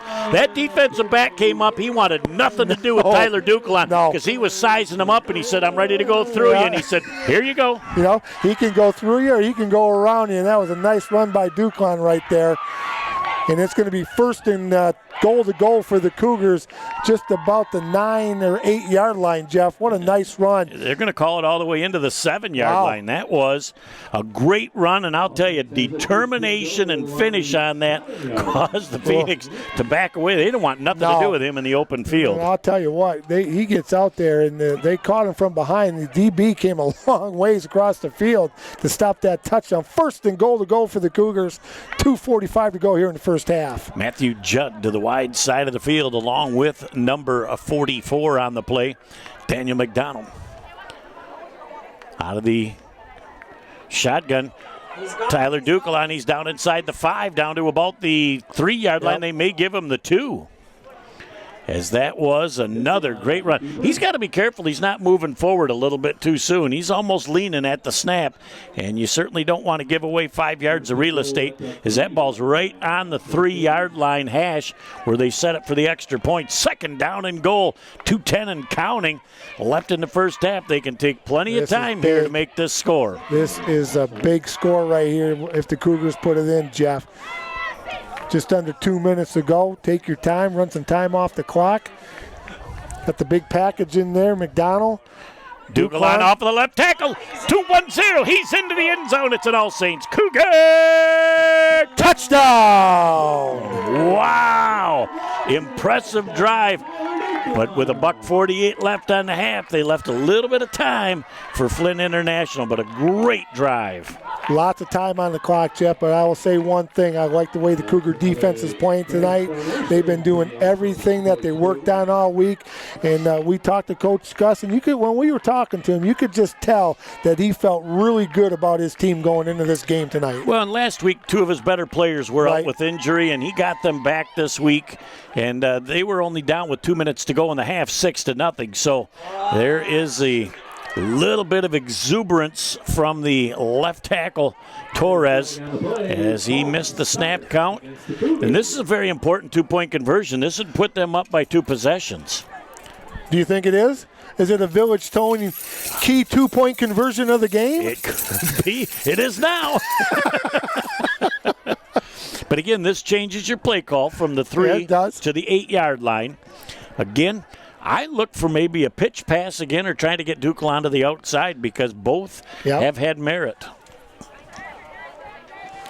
as they've got Boza to the near side of the field. Rolling to that wide side of the field.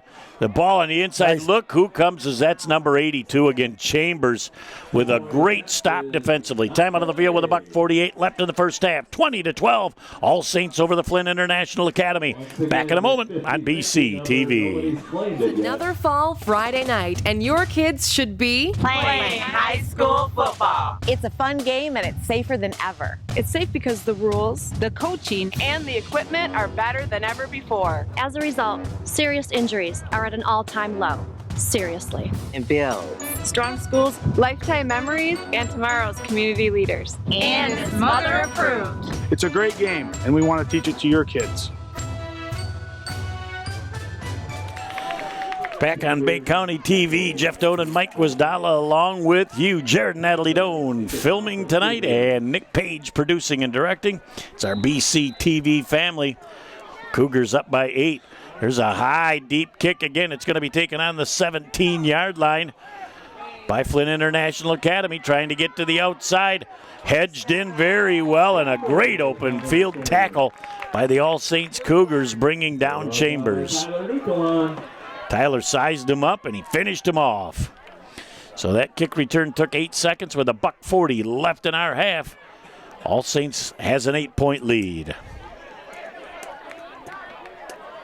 International Academy of Flint will take over first and 10 on their own 37-yard line.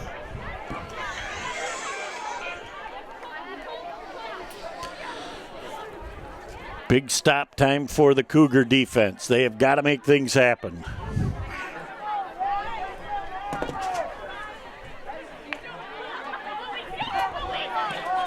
As we're Don Rose talking with the referee right now. And we're going to be ready to play ball.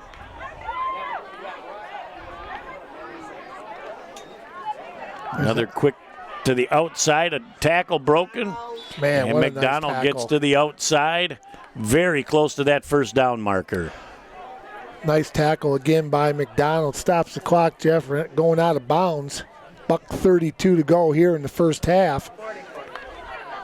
And again, the bubble screens are being neutralized fairly well by All Saints. The plays that they're getting 3 to 7, 8, 9, 10 yards on, they were going to the house with the first 2 weeks. Got an update, Jeff. Over from Dow. Bay City Central down at the half, 28-21. Dow at halftime over Bay City Central. Well, that's a great game, and we knew that was going to be a fun one. Always fun when you play the Midland schools.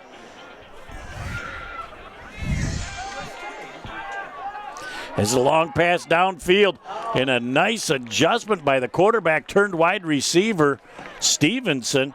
He kind of got lost where he was at. If he continues on his pattern, I think that falls right into his lap. Yeah, well, out there on the coverage was number 7, Isaac Boza, the sophomore 5'9", 145-pound player for the Cougars. Stops the clock, second down and 10 for the Phoenix at their own 48-yard line. Second and 10 now for Flint. Cougars just want that clock just to keep running. Up 8 here in the first half. Impressive showing for the Cougars so far in the first half. Cougar defense now situated. They had a late adjustment.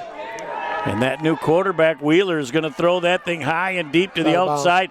Very nice job of the defender that time, number 10, Matthew Judd. He knew his secondary defender was that sideline, and he kind of just leaned him towards the sideline, and he ran out of real estate. Nice job by Judd, Jeff, right there. You know, and that ball was definitely not going to be catchable inbound, so he just kind of backed off a little bit and said, oh, I'm not going to go any farther with this. Third down, stops the clock, 53 seconds ago here in the first half. Unless something happened to Stevenson, I'm a little surprised that they would have this change at quarterback to Wheeler. Right. Because the wide receiver from quarterback, Stevenson, is still in the game. So it's a big third down play here and could be a big stop for the All Saints Cougar defense. They're throwing that thing downfield once again and running out of room. That is not completed inbounds, and it will come back and be fourth down with 47 ticks left. Didn't really get a good indication from that head linesman whether that was a catch or not. Well, that was a nice catch too, Jeff. He just ran out of real estate. So 4th and 10 for Flint International. Not taking a lot of time off the clock with these pass plays. 47 ticks to go in the first half. It is a tremendous first half for the All Saints Cougars. Now we're going to have a timeout on the field, and All Saints is going to take their third timeout. We'll take a break and be back in a moment on Bay County TV. You're up. There's an old saying, you can never have too many officials. The age of the average official is 52 and getting older all the time. We're constantly recruiting new people, younger people to join us. After you register with the MHSAA, look on the website to find an officials association near you. They'll put you in a position to succeed as an official. We all learned a lot from high school sports, and officiating is a great way to give back to the game. There's help wanted, just whistle. Back here on Bay County TV, Jeff Doan and Mike Guazdala along with you, and on 4th down, I don't know if Flint International Academy has got ideas that they're going to go for it. But if they don't make it, they are going to put the Cougars in position where they might be able to make something else happen here late in the first half. Cougars are not going to send anybody back to return this kick. No. If, in fact, they do kick it. 4th and 10 for the Phoenix. Kind of a prevent defense. And they're going to run a play, trying to go backwards. And a great open field tackle just shy of the first down marker. Holding on for dear life was Brendan Van Sumeren until he had help on the way. Wow. They had him for a big loss, Jeff. He just got away, but that's going to be short of the first down by at least 2 yards. It's going to be turned over on downs to All Saints. What a great defensive stand by the Bay City All Saints Cougars. That was huge. Now, if you're Coach Eric Gust, what are you going to do here? Duquelan has had success to the outside. I don't think that is anything fancy trying to get him to the outside. Get the snap, get the exchange, hang on to the football. You got 38 ticks to go, Jeff. If you get one to go all the way, great, but this is not the time to turn the football over for the Bay City All Saints Cougars. Offset eye. Duquelan gets to the outside, cuts back across the grain. Nice gain on the play of about 6 yards out to the 49-yard line. And they're going to try and get to at least one more play off of before the end of this first half. That Duquelan, when he plants that foot, that outside foot and changes the direction, I'll tell you what, that is impressive. And another thing that's been impressive, that young man's vision to find just a little bit of seam to run through, Jeff. As now they got their formation set. Duquelan is going to take it to the outside, just tripped up in the backfield by 84 Amir Flowers. And that's the end of our first half of play. For the first time this year in 3 games, the All Saints Cougars head to the locker room on top 20-12 over the International Academy of Flint. We'll be back in a moment. We'll recap the first half, set the stage for the second half, right here on Bay County TV. It doesn't matter what kind of weather. It doesn't matter what time of day or night. When Mother Nature's done her worst, the only thing that matters to us is keeping the lights on for you. The hard-working men and women of the International Brotherhood of Electrical Workers, dedicated to keeping the power on in communities across the country. Because when bad weather strikes, we know what matters most. The IBEW, the power professionals.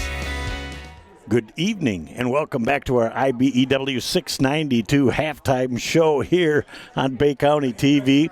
In spite of 4 fumbles, 3 of them lost by the Cougars in the first half, they are on top on the scoreboard at the half. It's a thing of beauty. Boy, it's been an impressive showing, Jeff, by the Cougars offensively, defensively, special teams. They've done it all tonight, and they're up top 20-12 here at halftime.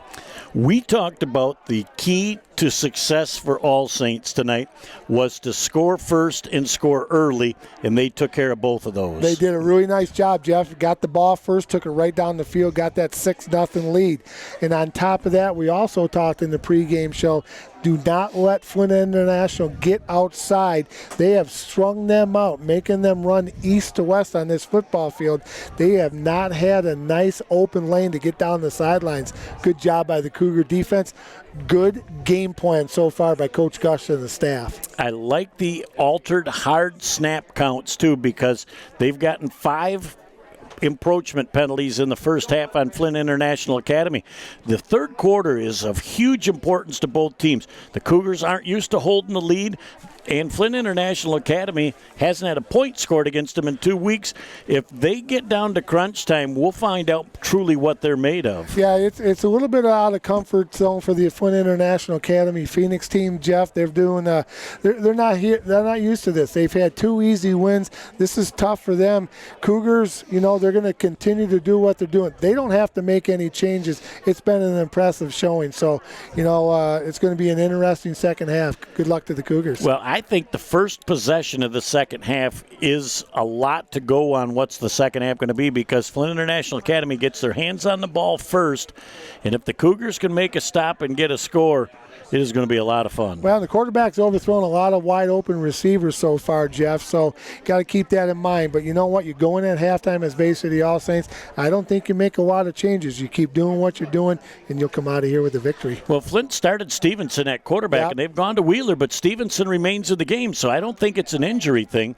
So we're going to have to find out exactly what their plan for the second half is, but the Cougar plan is to stop them defensively, score points offensively. I think they can handle that. I like that philosophy. Back in a moment with all the second half action as the IBEW 692 halftime show concludes here on BCTV. You're just like Danny, huh? They'll probably never know about his thousands of hours of on-the-job training. There you go, Daddy. Or that he spent as much time in the classroom as someone with a master's degree. You and I know he's one of the experts when it comes to electricity. Part of a team committed to doing the job right. They call him Dad. You call him the electrician right down the street. IBEW, the power professionals in your neighborhood. Ready to see what the second half brings as they try a little onside kick of their own. And very close to being picked up by the Cougs, but it will be 1st and 10. Right around the 41-yard line for Flint International Academy. They didn't look like they were expecting that. No, one more hop, and Dukeline would have got that ball, and he was off to the races, Jeff. Well, that kind of kick in the start of the second half got to make old Coach Jeff Beisel happy. He says that was one of his old specialties. Yeah, we had a nice chat with the old coach before the game. He hasn't changed a bit, has he? Boy, he was having flashbacks to the 50s and 1958. 60s. He couldn't remember what he had for dinner, but he certainly remembers back to the playing days of glory. Love Coach Jeff, indeed. He's a good dude. There's a little lateral pass to the outside, complete. Great job against the grain is number 82, again, Chambers, picking up about 7 yards on the play. Nice job by Chambers, Jeff. And again, that's their bread and butter play right there for the Phoenix of Flint International. They just like to get it out there quickly, get the runner in space, and just let him go. Usually when you run that little bubble screen on the outside, you like to have your receiver moving forward. That's a lateral pass. That can be a dangerous thing if he doesn't catch that cleanly. Good formation again. They've got only 3 in the backfield. Back down the sideline, and they're running out of real estate. That ball's thrown out of bounds. No opportunity to be caught. It will be 3rd down and about 3 yards to go for Flint International Academy. Good play to call right there, Jeff, on 2nd and short for the Flint International Academy Phoenix. If he keeps that ball a little bit to the inside, that's a catchable ball, but incomplete pass stops the clock. We're at 11:16 to go here in the 3rd quarter. This is a huge play again, and we talked if the Cougar defense could stop them and get the ball back and put points on the board, this is just going to be huge. As Don Rose is down here playing get-back coach with the All Saints coaches as well. Good alignment. Back to pass. That thing is overthrown. And I'll tell you, the pressure coming on the inside from All Saints caused Wheeler's pass to be thrown off of his back foot, and he was bailing because he didn't want to get thumped. Good pressure again, making them throw a little bit out of sync right there, Jeff. 4th down and 3, stops the clock. 11:13 to go. Nice job again by the defensive line of All Saints tonight, Jeff. They've been putting some pressure on that quarterback. making them throw a little bit early and making them a little uncomfortable when he's back there.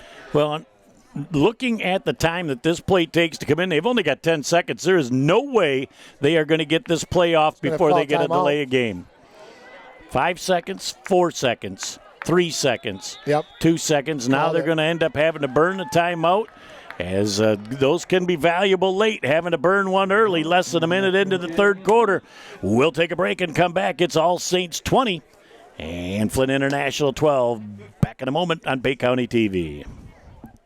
Village Towing and Auto Repair of Caucaulin and Bay City is here to help you in your hour of need with fast and friendly service. With over 30 years of towing experience, we know how to get the job done quickly and safely. From big to small, we do it all. Give us a call at 989-684-9607 for all your towing needs. Shine on, harvest moon. Oh, it's up in the sky. And we're at All Saints. It's Friday the 13th. It's been a lucky day for the Cougars. Can they come up with a big stop on 4th down and 3 yards to go? Boy, they got an illegal formation here. They got 4 in the backfield. And they ended up getting away with it. But again, inside pressure from the Cougar defense did not allow Wheeler to step into that throw, and it was another errant toss. That defensive line, the last 2 plays, Jeff, have done a fantastic job putting pressure on the international quarterback. Turned over on downs. Cougars start in Flint International territory right at the 48-yard line, Jeff. That's the way to start the second half. It's the exact start that the All Saints Cougars had hoped for, to have this good a field position, but I still did not get a chance at halftime to find out what happened to Stevenson where he didn't continue at quarterback and they had to bring Wheeler in. It's been good for the All Saints Cougars, though. That has been really good for All Saints, Jeff. Good field position for the Cougars. Offset eye again. Oh. And on the inside, somebody twitched. The preliminary indication is it'll be against the Cougars for a false start. Boy, and they are just begging All Saints to go to the outside. They are shooting the A-gap with both of their linebackers. Duquelan would only have one person to beat around the corner, and it'd be a foot race the rest of the way. But, Jeff, even though the All Saints, they have got burped the ball up 4 times today, lost 3 in this penalty right here. It doesn't seem to bother them. They've handled themselves very well in adverse conditions like this. So let's see what's up with Coach Gus and his Cougars right now. Well, like Coach Gus says, act like you belong. Yeah. And if you belong in that situation and you've done it before, Duquelan gets hit right at the line of scrimmage by the makeshift fullback defensive tackle, Tyreek Ross. He hit him as soon as he hit the hole. And what I was saying earlier, Jeff, is nothing's rattling the Cougars tonight. They're playing really solid. They've been disciplined. They've done some nice things. So really nothing has rattled this team to the point where they're feeling uncomfortable in what they're trying to accomplish. The way they're going on the inside, I just think it's a perfect time for a screen pass. If they've got something in their book where they can get Duquelan out in space with an offensive lineman in front, I think he scores on a play like that. And that ball was very nearly hitting on the turf again. Duquelan was caught around the ankles with nowhere to go. And Duquelan did a nice job of even securing that ball. You got it on the hip right there, Jeff, but again, hanging on to the ball, no gain on the play. Call it 3rd down and 15 for the Cougars at their own 48-yard line. Yeah, they've got to come up with a big play here, but, they're playing field position football right now, too. So even if they have to kick, they're going to cost Flint International Academy at least 30 to 35 yards of real estate or more with the wind blowing the way it is. Wildcat formation. Duquelan back. And he runs forward and, just about got away. But that was number 30 for Flint International Academy. And I don't have the young kid's name, but a great job of catching Duquelan around the ankles because he was breaking away from the rest. Yeah, in that Wildcat position, Jeff, that just kind of changes the defensive philosophy for the Phoenix of Flint International. I like that play. And, again, Duquelan does a nice job running between the tackles. They're going to have to kick it away, contest back to punt for the Cougars. with the wind. Yes, exactly, and that's why you decide to kick it, because you want to have an opportunity where the wind's at your back and you just loft that thing up high and force them into a fair catch deep in their own end. Still plenty of time, not inside 10 seconds yet. And he's hit. No call. Great open field tackle on Chambers downfield. Was that Charbonneau down there or McDonald? Still waiting for him to come turn around. Oh, that was Duquan. Yeah. Boy, he was shot out of a cannon. So they flip the field. They go from their own 48 down to the 21-yard line, so 33 yards of real estate. And it'll be 1st and 10 for Flint International Academy. On their own 21-yard line. As they come out of the sideline right now, the All Saints Cougars again, if they can stop them, we'll get the ball back inside of midfield because they've got 20-12 lead with 8:46 left in our third quarter of play. And the Cougars have more than answered their critics this week. They have done an excellent job of prepping for this football game, Jeff. High backfield formation again. Wheeler up under center. Handoff right up the middle, and that is number 84, Amir Flowers. Flowers picks up about 4 on the play.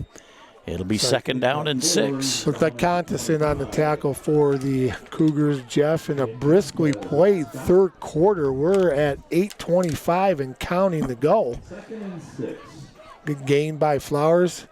Tell you what, that young man does it all. Halfback, split, tight end, split out, everything. They are well conditioned because they play virtually every snap. Again, that ball coming on the outside. Look at the pursuit angles of the Cougar defense. Superb. All of that started by number 10 on the play, Matthew Judd, containing number 82, Chambers, making certain he went back inside. Flow of the defense came, and they just crumbled him. And the flow, Jaden Labine, defensive tackle over there, Jeff, ran a long ways to make that tackle. He's had a nice football game tonight, playing both ways, and defensive line, and he's the one that gets it started, the center for the Cougars. This is another huge play. If the Cougars can keep them at or near where they're at right now, they'll be forced to kick into the wind. And look at Old Glory has just gone limp here in the last few minutes as the wind has died down. We'll see what kind of effect that has on the third down play as they come to the inside again. A perfectly thrown ball to Chambers.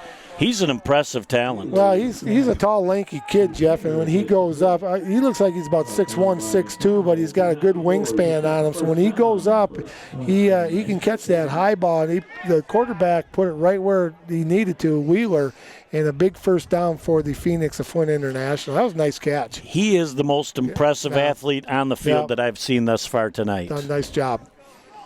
But the Cougars, again, keep him to a minimal gain. These are plays that in the first 2 weeks he's taken to the house. So they're having to work hard for everything they're getting. And whenever you get somebody like Chambers coming across the middle, you have an opportunity as a defensive back to lay the lick on him and keep those alligator arms intact. 1st and 10 out of the I backfield formation. Tailback hanging on for dear life is the Cougar defense. Looking to see, is that Labine in the backfield? Well, he slowed him up, and then number 44, McDonald, finished him off. Labine stood him up, and McDonald knocked him down, Jeff, from that linebacker position. Labine had just enough jersey that he couldn't get away. Yep. And then one half of the law firm comes in to finish the play off. That was the senior partner, number 44, right? And he was on a mission as he came into the backfield again. So the Cougars put Flint International Academy in that 2nd and long. And one of these little quick slant passes have an opportunity for somebody to jump that route and pick it off and go in full speed the other way. That could end up being a pick 6. We'll find out now as they have spread it out with an empty backfield. That doesn't mean necessarily pass, though. We'll watch and see what kind of penetration that the All Saints Cougars defense gets. They just missed the quarterback as he's going to come upfield, pick up the first down, and he is going to get up to the 48-yard line. Labine and company both had an opportunity in the backfield. Wheeler was able to sidestep that, and it'll be just enough to move the chains. It'll be 1st and 10 for the Flint International Academy. Good coverage downfield by the DBs of the Cougars, Jeff, and so Wheeler had to tuck it and run it just on the International 48-yard line, and Duclon did a nice job coming up. Nice tackle. 1st and 10 for the Phoenix. Again, they've had a couple of big plays on 3rd down to move the sticks. Again, the Cougar defense is still making it happen. They've got to be patient, and they've got to be solid in their tackling. I think that they're doing everything right now. Let's see if they can get a stop.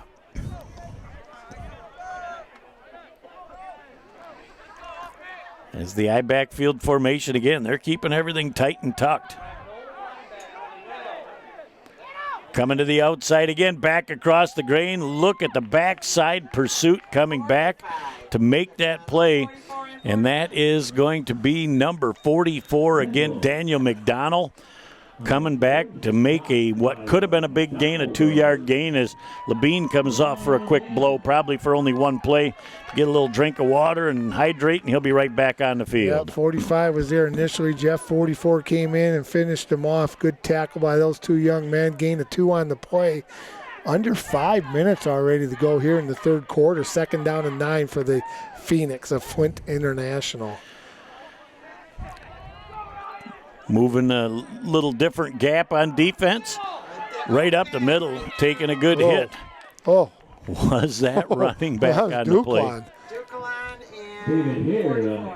Duclon and McDonald in on the tackle. David Hare was that running back, and just as he was starting to get ahead of steam, Duclon came up with a little how-do. That was a nice tackle. That was a statement-making tackle. Yes, it was. 3rd down now in a long 2-yard-to-go situation.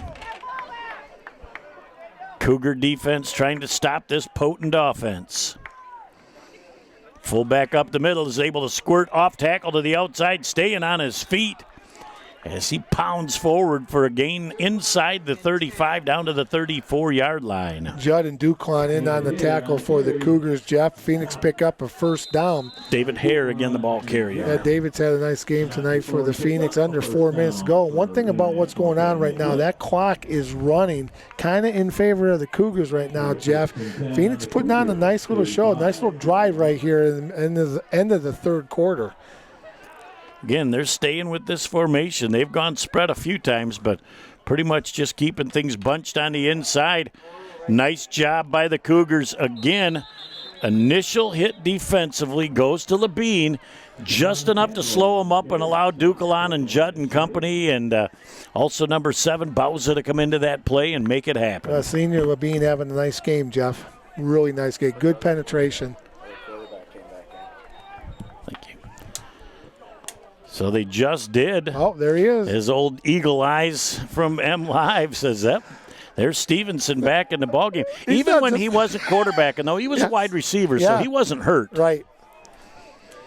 So we'll find out now. And he's going into a little bit of a wind at 2nd down and almost 11.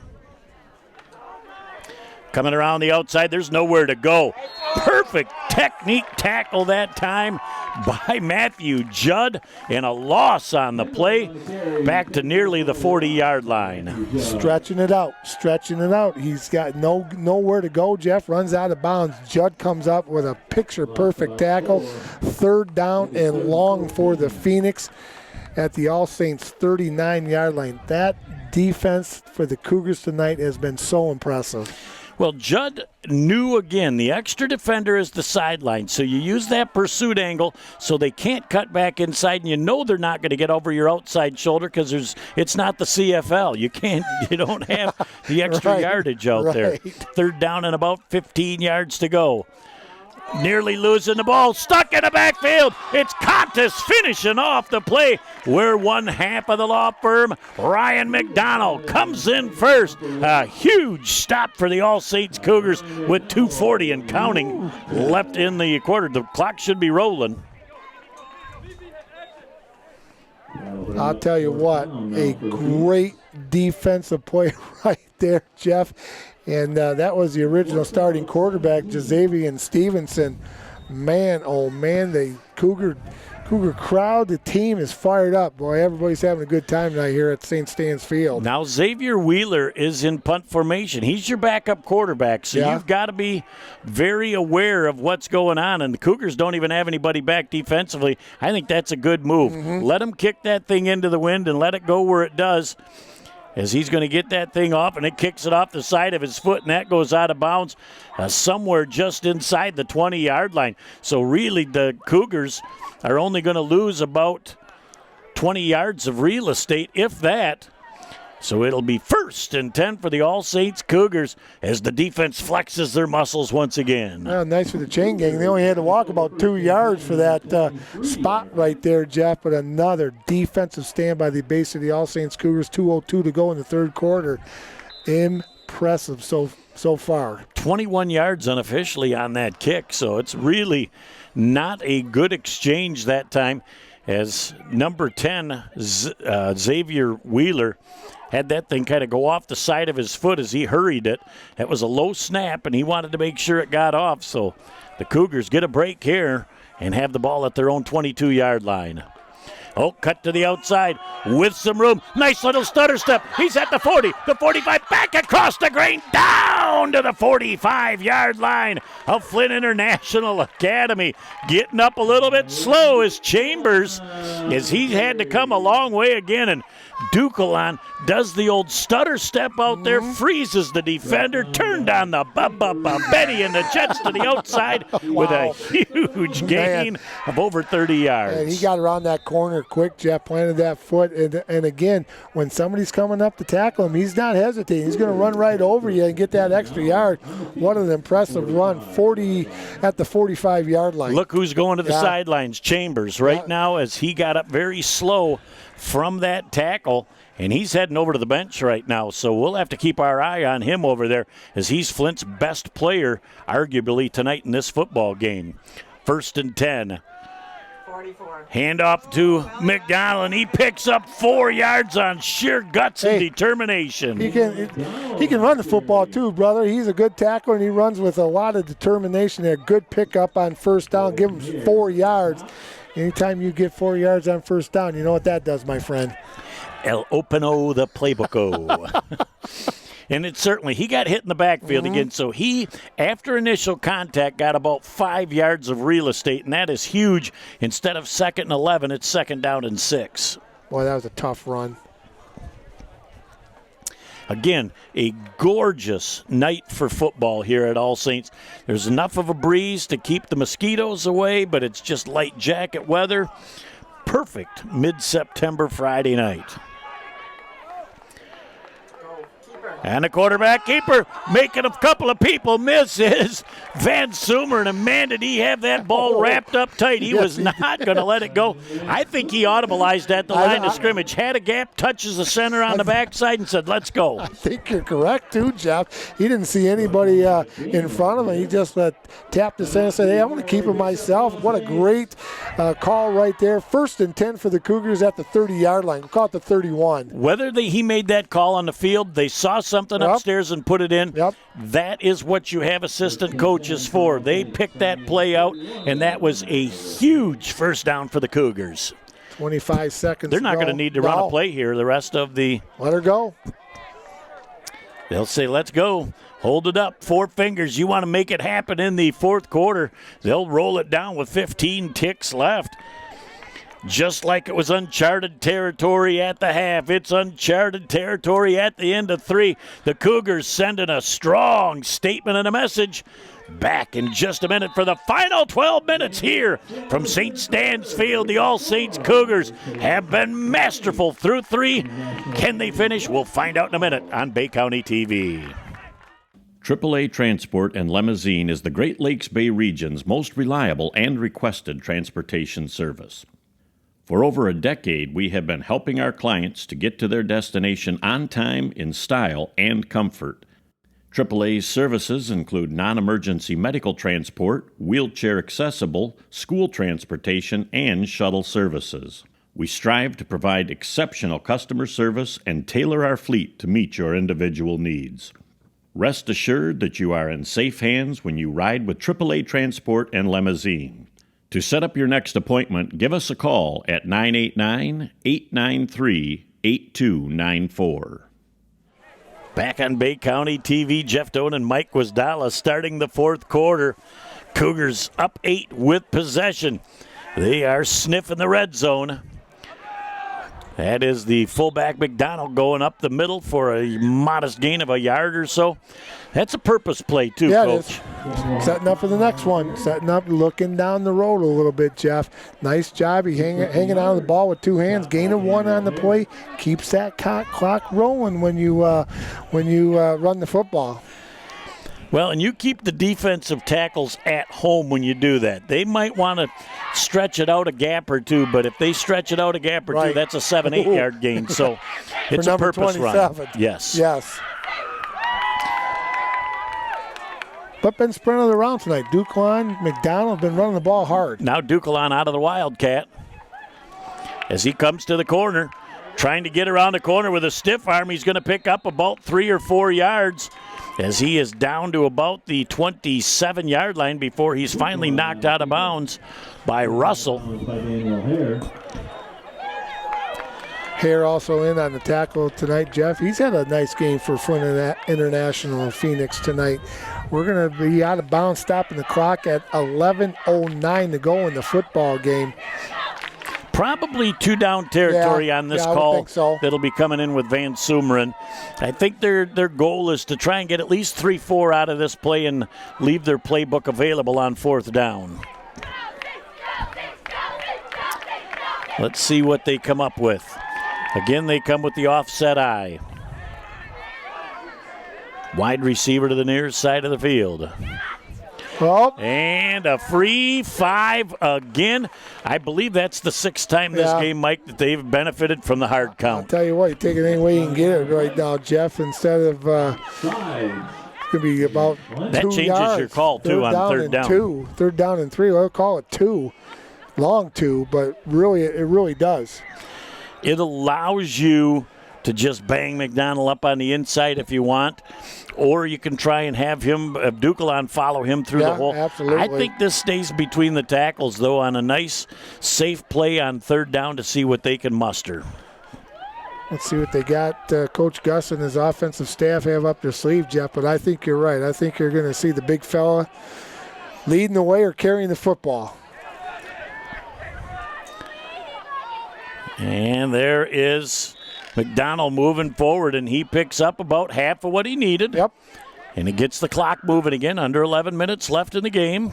It's going to be 4th down and 1. They are really crowding the line of scrimmage, especially that A-gap. They are trying to shoot it. So if they line up that way again, you might try and squirt Duclawn to the outside to see if he can get away. But, you know, you're only 1 yard of real estate away from moving the sticks again, but it's a huge 4th down play. Last time they had this 4th and 1 right here, Jeff, what they do, did a little quarterback sneak with Van Sumeren. So let's see how they're lined up. They're not set up defensively like they're going to let them do the quarterback sneak this time. Not this time. But they're going to do it. But he does it, and he goes off at the right guard, and he picks it up. He's at least a half a yard past the 1st down marker. He's inside the 20, and that's all he needed. Jimmy Fertakis looks up, pushes that right hand toward the goal line. 1st and 10 for the All Saints Cougars. Wow. Big 1st down right there. Jeff keeps the clock running. 10-17 and counting to go here in the football game. Impressive showing by our Bay City All Saints Cougars. Boy, they have played so well tonight. Just what the doctor ordered through 3+ quarters of football. They need to finish what they started, and if they get a touchdown here, that'll go a long ways towards making it happen. Contis in, Van Sumeren out, back out of the shotgun. Trying to come to the outside. Duclawn loses the football, and it's picked picked up by Flint International Academy, and they'll be out to the 47-yard line. Duquelan could not hang on to that football, and Flint International Academy will have another offensive opportunity with 9:45 left in the game. He's your most sure-handed ball handler. They've answered everything tonight so far as the All Saints defense, Jeff. They're going to do it tonight again here. That was a big turnover for the Cougars. Good field position with 9:45 to go in the football game. Boy, tough break for our Bay City All Saints. 4 fumbles lost in this ball game, and you're still up 20-12. That says your defense has played a whale of a game. Yes, they have. Stevenson back at the quarterback for Flint International, Jeff.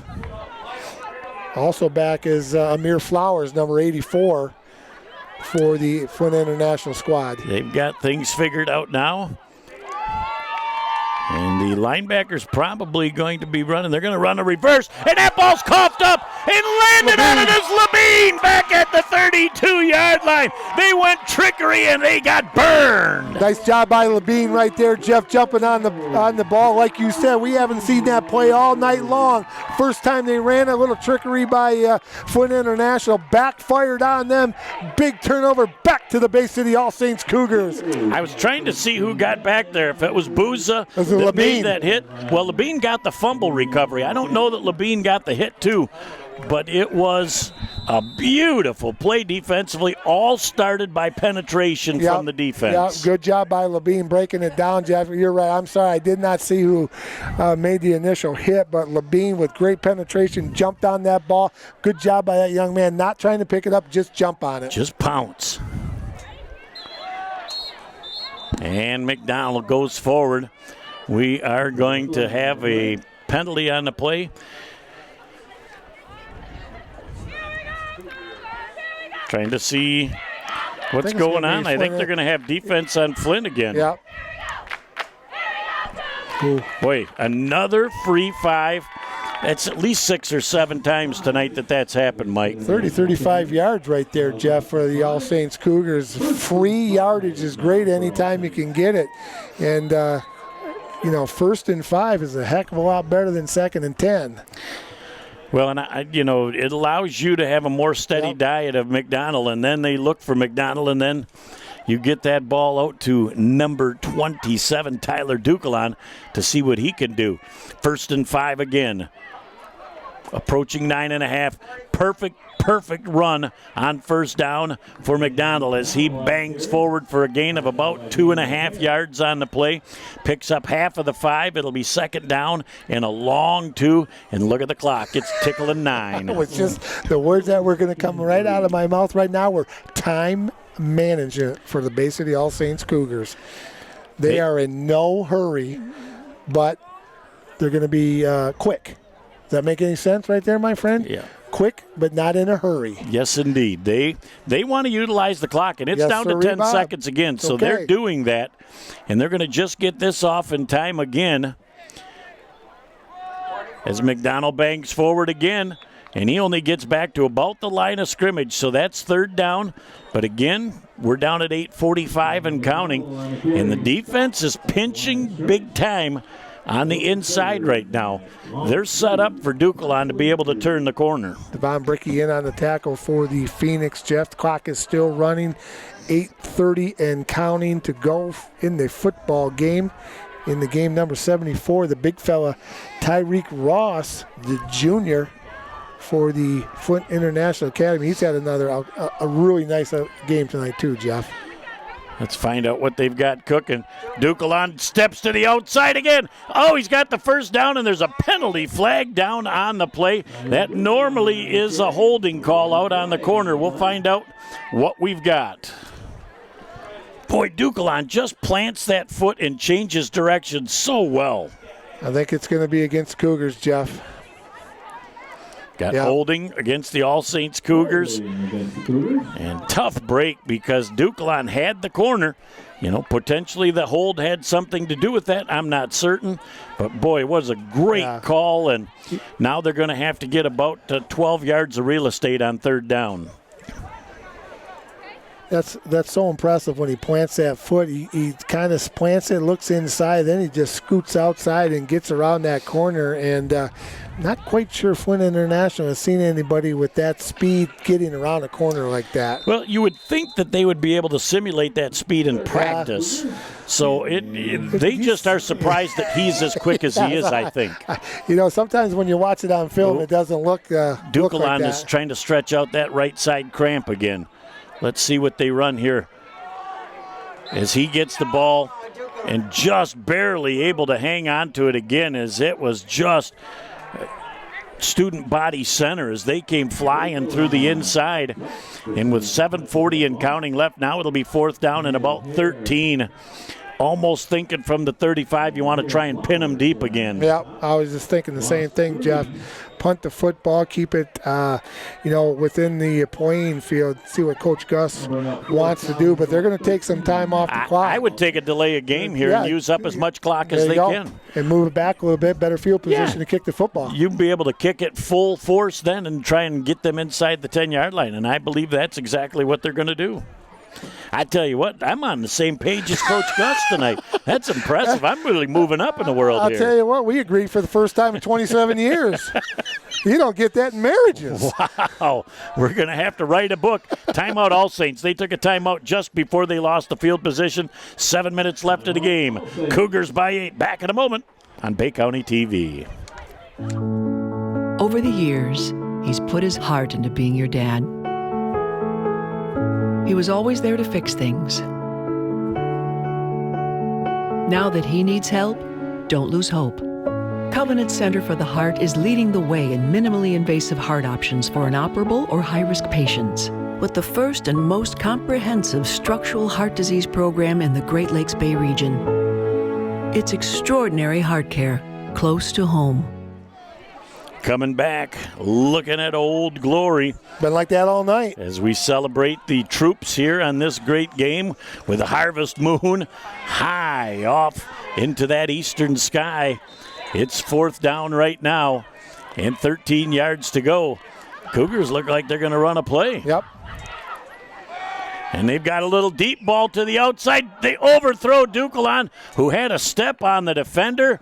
And it'll come back to the line of scrimmage. Love the play. Yep.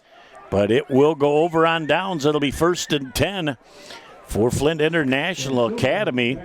As we just found out that Damon Kendall has touched the ball 9 times, and 7 of those 9 are for negative yardage. Wow. As Lee Thompson comes up with another golden stat tonight. Woo. Not surprised by him. He's not just another pretty face in the crowd. When he gets his abacus out and starts rolling that thing around, there's knots everywhere. Oh, him and Jethro Bodine, they both graduated 4th grade. It is 1st and 10 4. And a little confusion defensively. The Cougars are going to have to burn another timeout. We'll take another quick break and be back in a moment on Bay County TV. There's just one place where students are students first, and athletics are played with purpose and perspective. That place is your local high school. High school sports offer more than the joy of competition. Studies show that student athletes are also likely to enjoy greater levels of achievement in other areas of their lives, including academics. High school sports, a winning part of a complete education.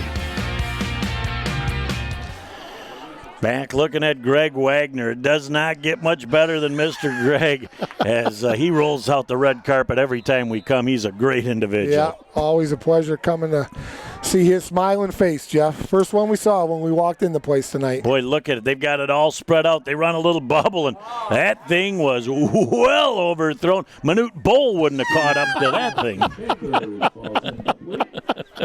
Well, he's only 7'6". Wow, he would have had to elevate at 7'6". But again, have not thrown that many balls now with the wind. Nope. That could have been one of those into the wind throws by Stevenson, who's back at quarterback again as he has shared time after the first quarter with Wheeler. 2nd down and 10. He's going to bring it back again. Lofts this thing downfield. Great defense provided that time by number 10, Matthew Judd. They got flag on the field right at the 49-yard line, Jeff. I'm not quite. I think they're going to get somebody for holding a receiver going down the field, I think. Coach Gus does not like the call. We'll see what it is, but I got a gut feeling that's what it's going to be. Let's see if it's holding versus pass interference, because I didn't see prior to the pass being sent in the air what we had. So we'll wait and see what the indication is. We've got pass interference against the All Saints Cougars. Pass interference against the Cougars.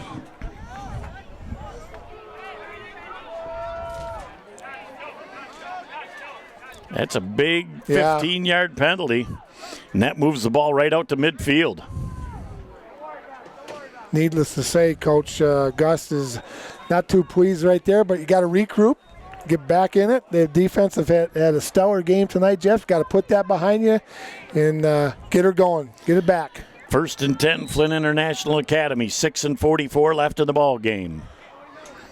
Again, straight out of the shotgun, coming down the middle, in and out of the hands of Chambers.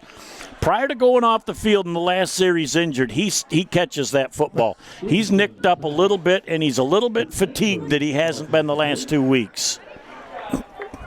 I would agree with the. It's speculation, but I think and even though it's kind of humid out, Jeff, and there's the kids are playing pretty hard, and I think the Flint International team is just a little bit tuckered out right now with 6:40 to go here in the football game.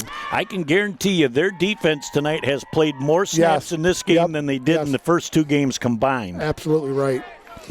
And so they're running a lot of the same folks, and they've gone right away from their run game. They are going complete to the spread offense right now. Doesn't mean the quarterback can't run. Stevenson back right now as they had set up a bubble screen down the middle. As the receiver, Stevenson, catches the ball, he's down inside the 40, down to about the 37-yard line. It's going to be enough to move the sticks again. And a 1st and 10 for Flint International. And Mike, when he has that much time to throw the football, he's a good thrower. Yeah, when he has, like you said, Jeff, when he has the time and he can step up in the pocket, and good protection by that offensive line for the Phoenix. Well, All Saints only came with 3 that time, tried to put 5 back into coverage. And Stevenson threw that ball right on the dot to his wide receiver, Chambers.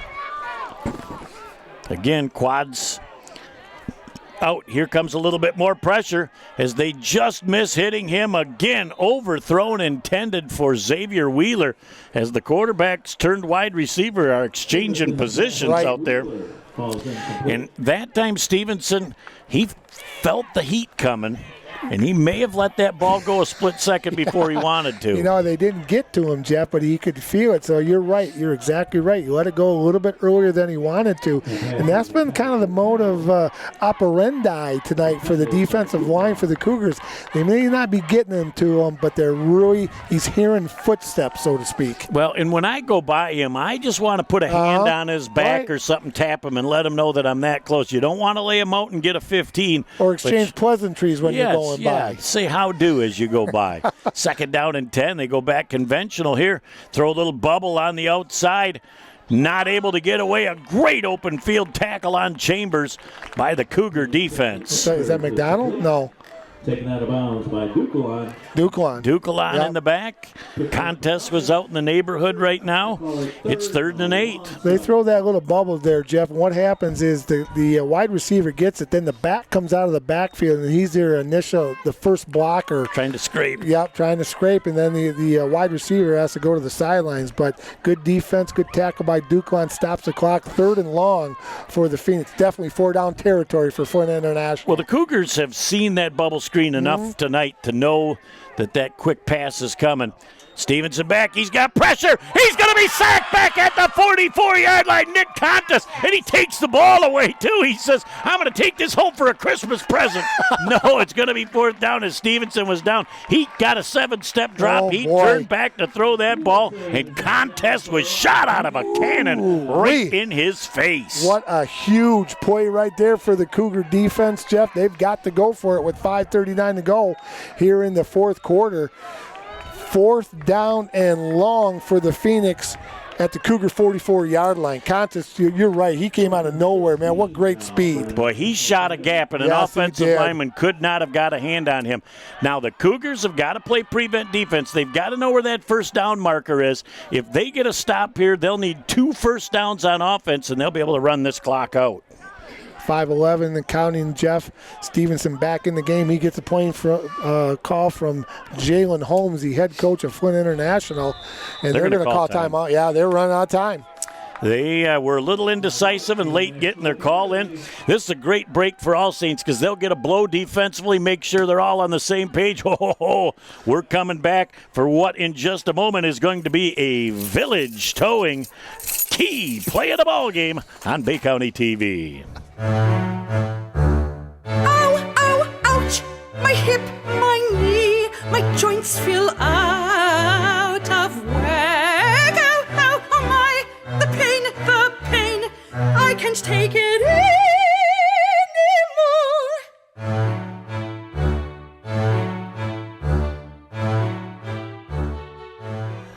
Back here on Bay County TV, Jeff Doan and Mike Wasdala. The play of the game right here, as you just heard. Keep playing the ball game.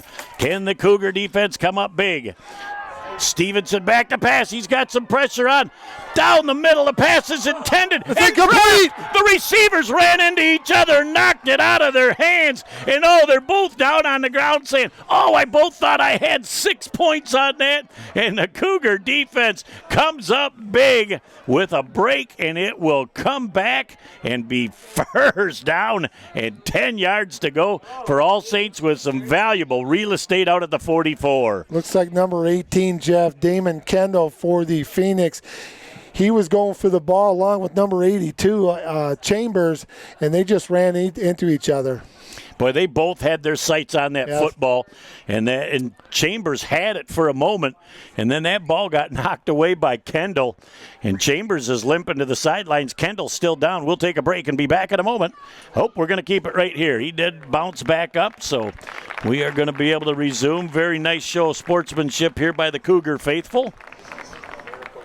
As Sean Sullivan came out there, just his mere presence in the neighborhood was enough to touch and heal that young man. We've seen that before. Oh, yes. Yeah. The ever-talented and gifted one. This is not his first rodeo either. And I think number 18, Kendall he got the wind knocked out of him a little bit, Jeff. Got his composure, but, they were both in the same area, ran into each other, like you said. Somebody ran a bad route. Somebody ran a bad route. Yeah. There's no reason for them both to be there, and that pass was intended for Chambers. Yep. And Chambers had it. Yep. But a big incomplete pass for the Cougars. It'll be 1st and 10 for All Saints at their own 44-yard line. Ball security. Yeah, ball 2 security. Words. Good exchange. Even if you can't get a first down, you're going to run 3 plays. You're going to knock 2+ minutes off of the clock, and you're going to force them to try and go the length of the field again. But you've got to hang on to the football here. Finish what you started, Cougars. 1st and 10, All Saints. 44. McDonald bangs off of left tackle, picking up about a yard on the play. 4:45 and counting. So at 45 is when that 40-second clock is going to start. So they'll have to snap this ball around to 4 minutes and 8 seconds. It'll be just inside the 5. Clock management. Ball security. Done. All done. They accomplished those 2 things. Yes. I truly believe that Flint International Academy now, with arguably their 2 best receivers on the sidelines, are they even going to be able to come back in this game? And that doesn't really give Stevenson a lot of great targets to throw to. So on second down, again, little false start on that left guard. Flag on the play, false start. But Cougars. as with that being said, Jeff, they look how much time they took. We're at 4:08, and they're going to start the clock. When did I say they were going to snap that ball? At 4:08. Huh. I'll tell you what. I'm done guessing tonight. I'm right on cue. You've been right twice tonight. Wow. I'm retiring. Second down and 14. As the clock is moving. And again, a false start by Boza. Looks like it'll be against the Cougars again. again, you've got to stay focused. The Cougars are in a situation they haven't been in the first 2 games of the year. You have to finish what you started, and that means to be the little intricate details like snap count you've got to be in tune with. Here's what Van Sumeren has to do. Go in there right there, call the play, say what the snap count is twice. You got to say it twice. Come on, fellas. Stay in the game. Here's a snap count. Let's get this thing over, and let's win this thing. Even as a sophomore quarterback, a little 5-second pep talk in there to those guys to refocus them. Let's see if it bears dividends. That's why he's a quarterback. He's a leader. 2nd down and 19. Hand off to Dukeland. He's got a chunk of real estate. He's down the sidelines. He picks up the first down and more. Where are they going to mark him out of bounds? They're going to say he stepped out at the 48-yard line. Oh, it looked like he got past that real estate down there, but tough to see that sideline marker on the other side of the field. Again, Dukeland goes inside, gets outside. Jeff puts on that extra gear. And what a nice pickup. 3rd down and 3. For the Cougars inside International Academy territory at the 48 and a hook yard line. 3:56 to go in the ball game. Up to the line of scrimmage they come. If they need it, they've got 2 downs. Depending on what they get on 3rd down, they're looking for a first down out of this. Handoff right up the middle and absolutely stonewalled at the line of scrimmage. Daniel Hare was the first to hit him, but he had a lot of company with Ross and company that blew that play up. Man, Amir Flowers was in there too, Jeff. No gain on the play. Again, 4th down and 3. 3:35 to go in the ball game. Clock running, Jeff. 20-12, Cougars on top. Cougars look like they're rolling the dice here and going to go for it on 4th down. They've still got about 20 seconds on the clock. Plenty of time to make this happen. Tyler Dukeland almost certainly gets his hands on the ball here on 4th down. Dukeland to the outside. He's got the corner. He's down to the 40-yard line and inside the 40-yard line. It's going to be enough to move the sticks. It'll be 1st and 10. For the All Saints Cougars. He's just got that little stutter step inside, gets outside, Jeff. And that was really, it was a tough handoff. It wasn't a clean handoff, but he got it, got outside, picked up a huge first down for All Saints. Let's see if he stayed in bounds or not. I think he got out. Chains are set. Have not seen any indication that they're going to start this clock. Nope. He got out on of the bounds. snap. But boy, I'll tell you, again, that foot plant and turn in the corner is impressive. 1st and 10 for the All Saints Cougars. 2:05 and counting for Dukeland. As he rolls forward, that is number 44 on the play, Daniel McDonald. And he got hit low right away, but the clock is their ally right now, and they're going to chew up as much of it as they can. According to Lee Thompson, Jeff, unofficially 22 carries for Dukeland, 205 yards on the ground. Oh, I know somebody that might be looking at a golden-colored helmet finalist for next year or next week. As, again, very good clock time management right now. They want to utilize all of the time that they can. They're down to 10 seconds right now, 5 seconds, 4 seconds. Will they get it off in time? 3, 2, 1, and the flag goes down just as the ball is snapped, and it will be delay of game. But that was close. Boy, the coaching staff says, that's all right. Regroup, guys. Yep. We still got time on our side. Game against the Cougars. They've been good in these situations, Jeff. Nothing has rattled the Cougars tonight. 2nd and 15, short, 3rd and short, those 4th downs that Dukeland has picked up during the game. Nothing has rattled this team tonight. Basically, All Saints is playing really focused football. It's essential that the running back stays in bounds for All Saints. Yep. No matter what they run, they cannot run out of bounds unless they're past that first down marker. Penalty flag down as Dukeland, the ball carrier, gets hit behind the line of scrimmage. We have a flag on the play. 99 and 9/10%. It's going to be against the offense when they throw that. We'll find out what they've got, as they may decline this penalty if it's an illegal motion and bring up a 3rd down and 17. I think, didn't know who it was, Jeff. I think one of the backs in the backfield just started to skosh early in the play. Illegal motion. They're going to decline it. It's going to be 3rd down and 17. Good call by their coaching staff. Jalen Holmes, head football coach at Flint International. 17 for the Cougars. So we'll find out. Maybe they got one of those patented quarterback sneaks coming up here again. If they can get just a little gap behind the center, everybody's thinking it's going to be fullback, it's going to be tailback. Can Van Sumeren maybe make something happen?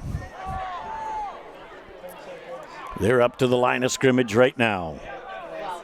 3rd and 17. Duquelan comes to the outside.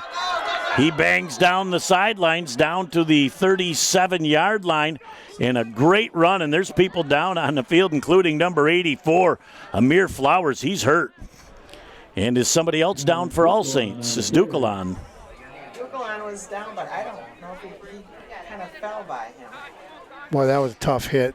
They hit at full speed, Jeff. It was almost, when I looked at it, helmet to helmet, not intentionally. It was just that they were both going so hard. Boy, that was a tough hit. Trying to look to see who that person is down on the sidelines. I think it's Flowers.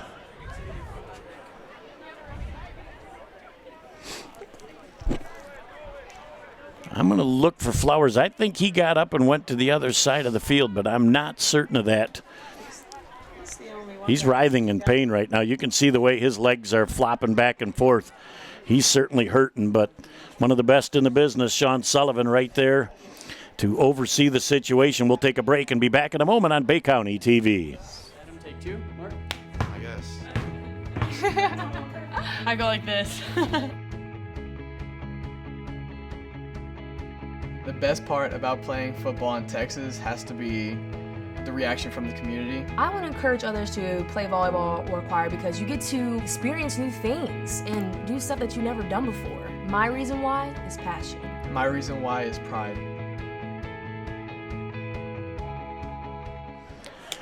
Back here on Bay County TV, it's 4th down and 7 yards to go. Do the All Saints Cougars have a 4th and 7 play in their playbook? Absolutely.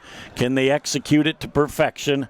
Yet to be seen. They're going for it on 4th. Good news. International player Flowers went off on his own power, Jeff. So that's good news for Flint International. Young man's had a good football game tonight. I would say they're going to try and take this to the wide side. As Duquelan just gets whacked in the backfield. And I don't think they wanted to take the chance on an errant snap on a punt to have that sail over his head. So with $1:44 left in the ball game, 60 yards from pay dirt, Flint International Academy, they don't just have to score a touchdown. They got to get the 2-point conversion as well, and that'll kick overtime. And defense. The way that defense has been playing, Jeff, Coach Gus says, let's run the football. I got a lot of confidence in the way my Cougars have been playing on defense tonight. And it's been an awesome show for the Cougars. Well, defensively, Jaden Labine has just been a beast on the inside. And all they need is to get enough penetration to hit Stevenson as he's throwing the ball and put a lame duck up in the air and see if somebody can pick it off. Because if they pick it off, they can pretty much just take a knee, go victory, and win this football game. And Flint International has one timeout left, if I'm not mistaken. $1:44, like you said, Jeff, to go in the football game. Cougars up by 8. And they're just going to a single wideout. Nope, now they are putting – Chambers is back in the game. He's been hobbled up a little bit, so we'll see if that doesn't change his pattern speed just a little bit. Back trying to throw that ball deep. He's behind the defenders, and it's in and out of his hands as his teammates race down the sidelines, fully expecting he was going to be able to haul that in. I think he's banged up. I really think he's taken a pounding tonight, and his body's not used to that 19. You're absolutely right, Jeff. Cougars have been putting a head on the people tonight on that defensive side. And you look early in the game, Stevenson was overthrowing his receivers all night. Now he's underthrowing. What's that tell you? He's tired. He's throwing off his back foot because of the pressure from the Cougars. Let's see, 2nd down and 10 with $1:37 left in the ball game. Stevenson back out of the shotgun. He's 7 yards deep.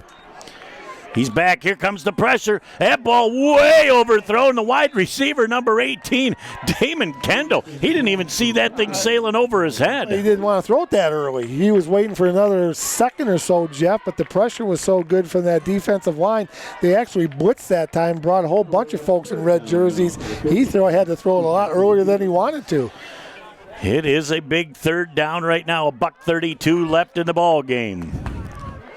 The Cougar defense has risen to the occasion so far all night long. It is throwback with the red jerseys. They are celebrating the memory of 9/11, and they would love nothing more than to notch their first victory of the year here on their home field. Stevenson again back out of the 7-yard deep shotgun. Cougars look like they're coming with a little pressure again. They are. They're coming with more. And Stevenson's going down. Contis has got him way back at the 24-yard line. The Cougar defense comes up big, and they have got to regroup. Now, you're looking what's going on right now. Clock is ticking. Look at the wide receiver Chambers down here. He is not even rushing to get back to the line of scrimmage, and he is out of gas. They're going to have to call their last time out of the ball game right now. They're tuckered. The Cougars are one big play away from finishing this off. Back in a moment on BCTV.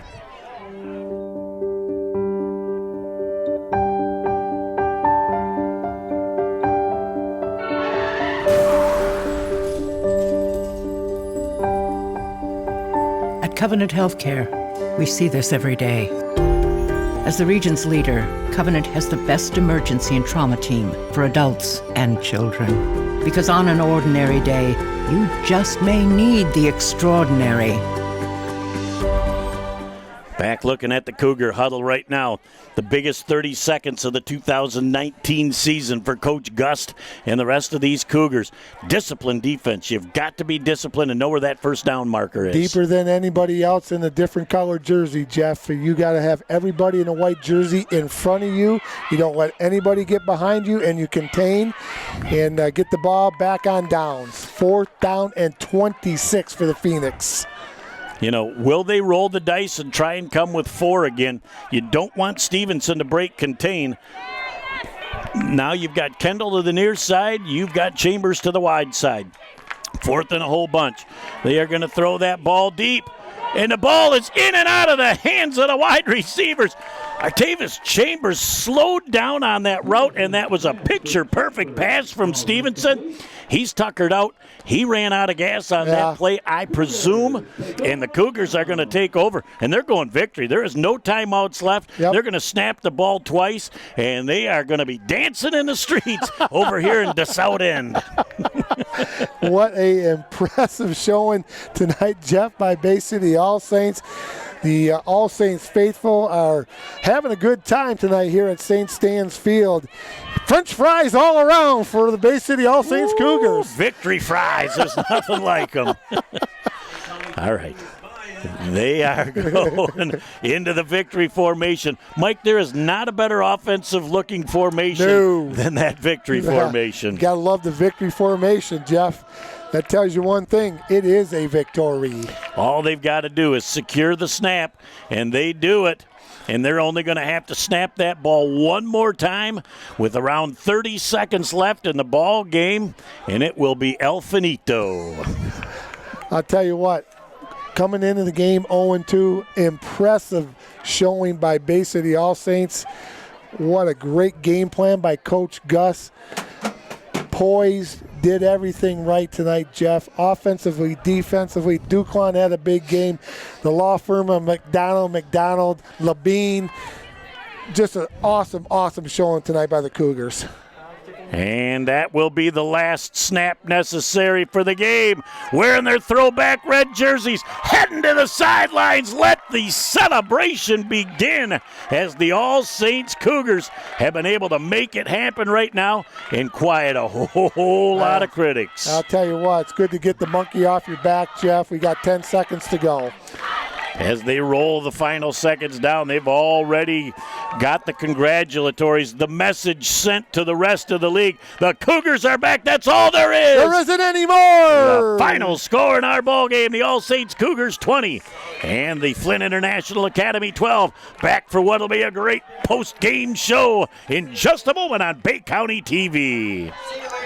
The threat of school violence is something that affects everyone and needs to be taken seriously. OK to Say is a confidential way you can report anything that threatens your safety or the safety of others. If you see or hear something that doesn't seem right, submit a tip to OK to Say. You can call, text, email, go online, or use the OK to Say app. You could be the one person who helps to prevent a tragedy. Back with a post-game show on Bay County TV. The smiles on her face say it all. A very impressive second half of defense by the All Saints Cougars. Slammed the door on a team, Mike, that had scored 120 points in their first two games. They held them to 12. It was an impressive showing by the base of the All Saints Cougars, Jeff. Both sides of the football, special teams. The running game was good. Didn't have to throw the ball a lot because that running game was good, but when they did, they were very successful. And I take my hat off to All Saints. They had a couple tough ones to start the year. Man, did they come out and play good against a pretty good football team in the Phoenix. Unofficially, just over 200 yards rushing for Tyler Duquelan. I'm going to tell you who the key player for All Saints was in the second half. We didn't mention his name, and that's Van Sumeren, because he held on to the football, he ran the offense, and he kept their offense on the field. With 4 fumbles early, he really, for a sophomore, pulled it back together and played great down the stretch. And let's go back to that. You know, they had those 2 motion penalties, and they lost 10 yards, and Van Sumeren came over there. He went back in the huddle, calmed everybody down. That's when Duquelan had that good run. And the quarterback's job when things are going bad, he's the man that's got to calm everybody down and say, look, we're going to get those 10 yards back. Don't worry about it. Got the ball to Duquelan. Didn't get the first down, but he made it third and manageable. Nice job by that young man. Tip of the cap to you, young man. For a sophomore, you really stepped up and filled some big shoes. They had some success out of the Wildcat tonight, too. All Saints showed a few different looks, but they controlled the ball, and I really think they wore out this Flint International team. You know, when we said about on a break halfway through the fourth quarter, Jeff, they looked like they were a little bit tuckered out, and by the end of the game, you could see that the wear and tear that off defense from basically All Saints put some hats on some people tonight, made it very difficult for Flint International. A lot of long, incomplete passes. Then a couple of the guys ran into each other, and that was tough on them also. So, you know, there was a combination of a lot of things going on by the Cougars tonight. I think Flint International's offense was very, very frustrated. A lot of the plays, those little bubble screens and stuff that they ran, they went for 6 points in the last 2 weeks. This week, they were earning 3, 4, 5, 6 yards. They were getting hit hard at the end. Chambers came off the field numerous times, banged up and injured. They haven't been hit like that. They didn't come into Bay City tonight expecting that to happen. Absolutely not. And a good game plan by Coach Gus. Remember, we talked to him before the game. One of the things he said specifically was that bubble screen. They like to do it. That's their bread and butter. That's their main play. It's okay if they do it. You just can't let them get outside. And everything they did was inside, bringing it to the red jerseys and the Cougar helmets. And when you got a lot of people hitting you all the time, you kind of get a little gun shy. And I think what they did, too, is their defensive ends maybe moved out a step each, but the defensive backs, when they came up, they realized where the sidelines were at. They used them as an extra defender, and they made great pursuit angles to get to the football. And they ran a lot of those guys out of bounds, Jeff. And when you look at this All Saints field, it runs north and south like a lot of fields did. Flint International was going mostly east and west on this field, and they couldn't get around that corner. A couple times they did, but what I liked about what happens, the Cougars did not get frustrated on offense or defense. When things went bad, they just regrouped and they made positive things happen. That's impressive. All around, great second half. Didn't need to score a point. The defense did their job. The offense kept the offense from Flint International off the field to make a lot of big plays. Just a great finish in week 3 here for All Saints. Yeah, it was an impressive showing, Jeff. Defensively, they did a fantastic job. Offensively, they did good clock management. There was a time where they were running the clock down, snapped the ball with a couple seconds. So Van Sumeren, the offensive coordinator, coaching staff, they did a fantastic job. This was an all-around great football game. They had a few mistakes, but they're going to learn from those. But, man, I'll tell you what, the sweet taste of victory in Week 3, nothing better. Ball security down the stretch, all that formulates into the first victory of the year for the Cougars. Cougars have sent a message to the rest of the league. Yeah. They've played two tough opponents. Watch out for the rest of the crew. You know what? And sometimes good things happen in those first 2 weeks. Even though you don't lose, you find some positives. They had a good game plan, and I take my hat off to the Cougars, Eric Gus and his coaching staff. These kids were prepared and ready to play Flint International tonight. Well, you can enjoy it tonight. Tomorrow they look ready to go at their fourth opponent of the year, but they'll do it looking at the films with a big smile on their face. Congratulations to the All Saints Cougars. That about wraps it up. On behalf of the whole staff, I'm Jeff Doan along with Mike Guazdala, Jared and Natalie Doan on the cameras, and Nick Page producing and directing. Great win for All Saints. Congratulations. We'll see you next week from Garber. See you later.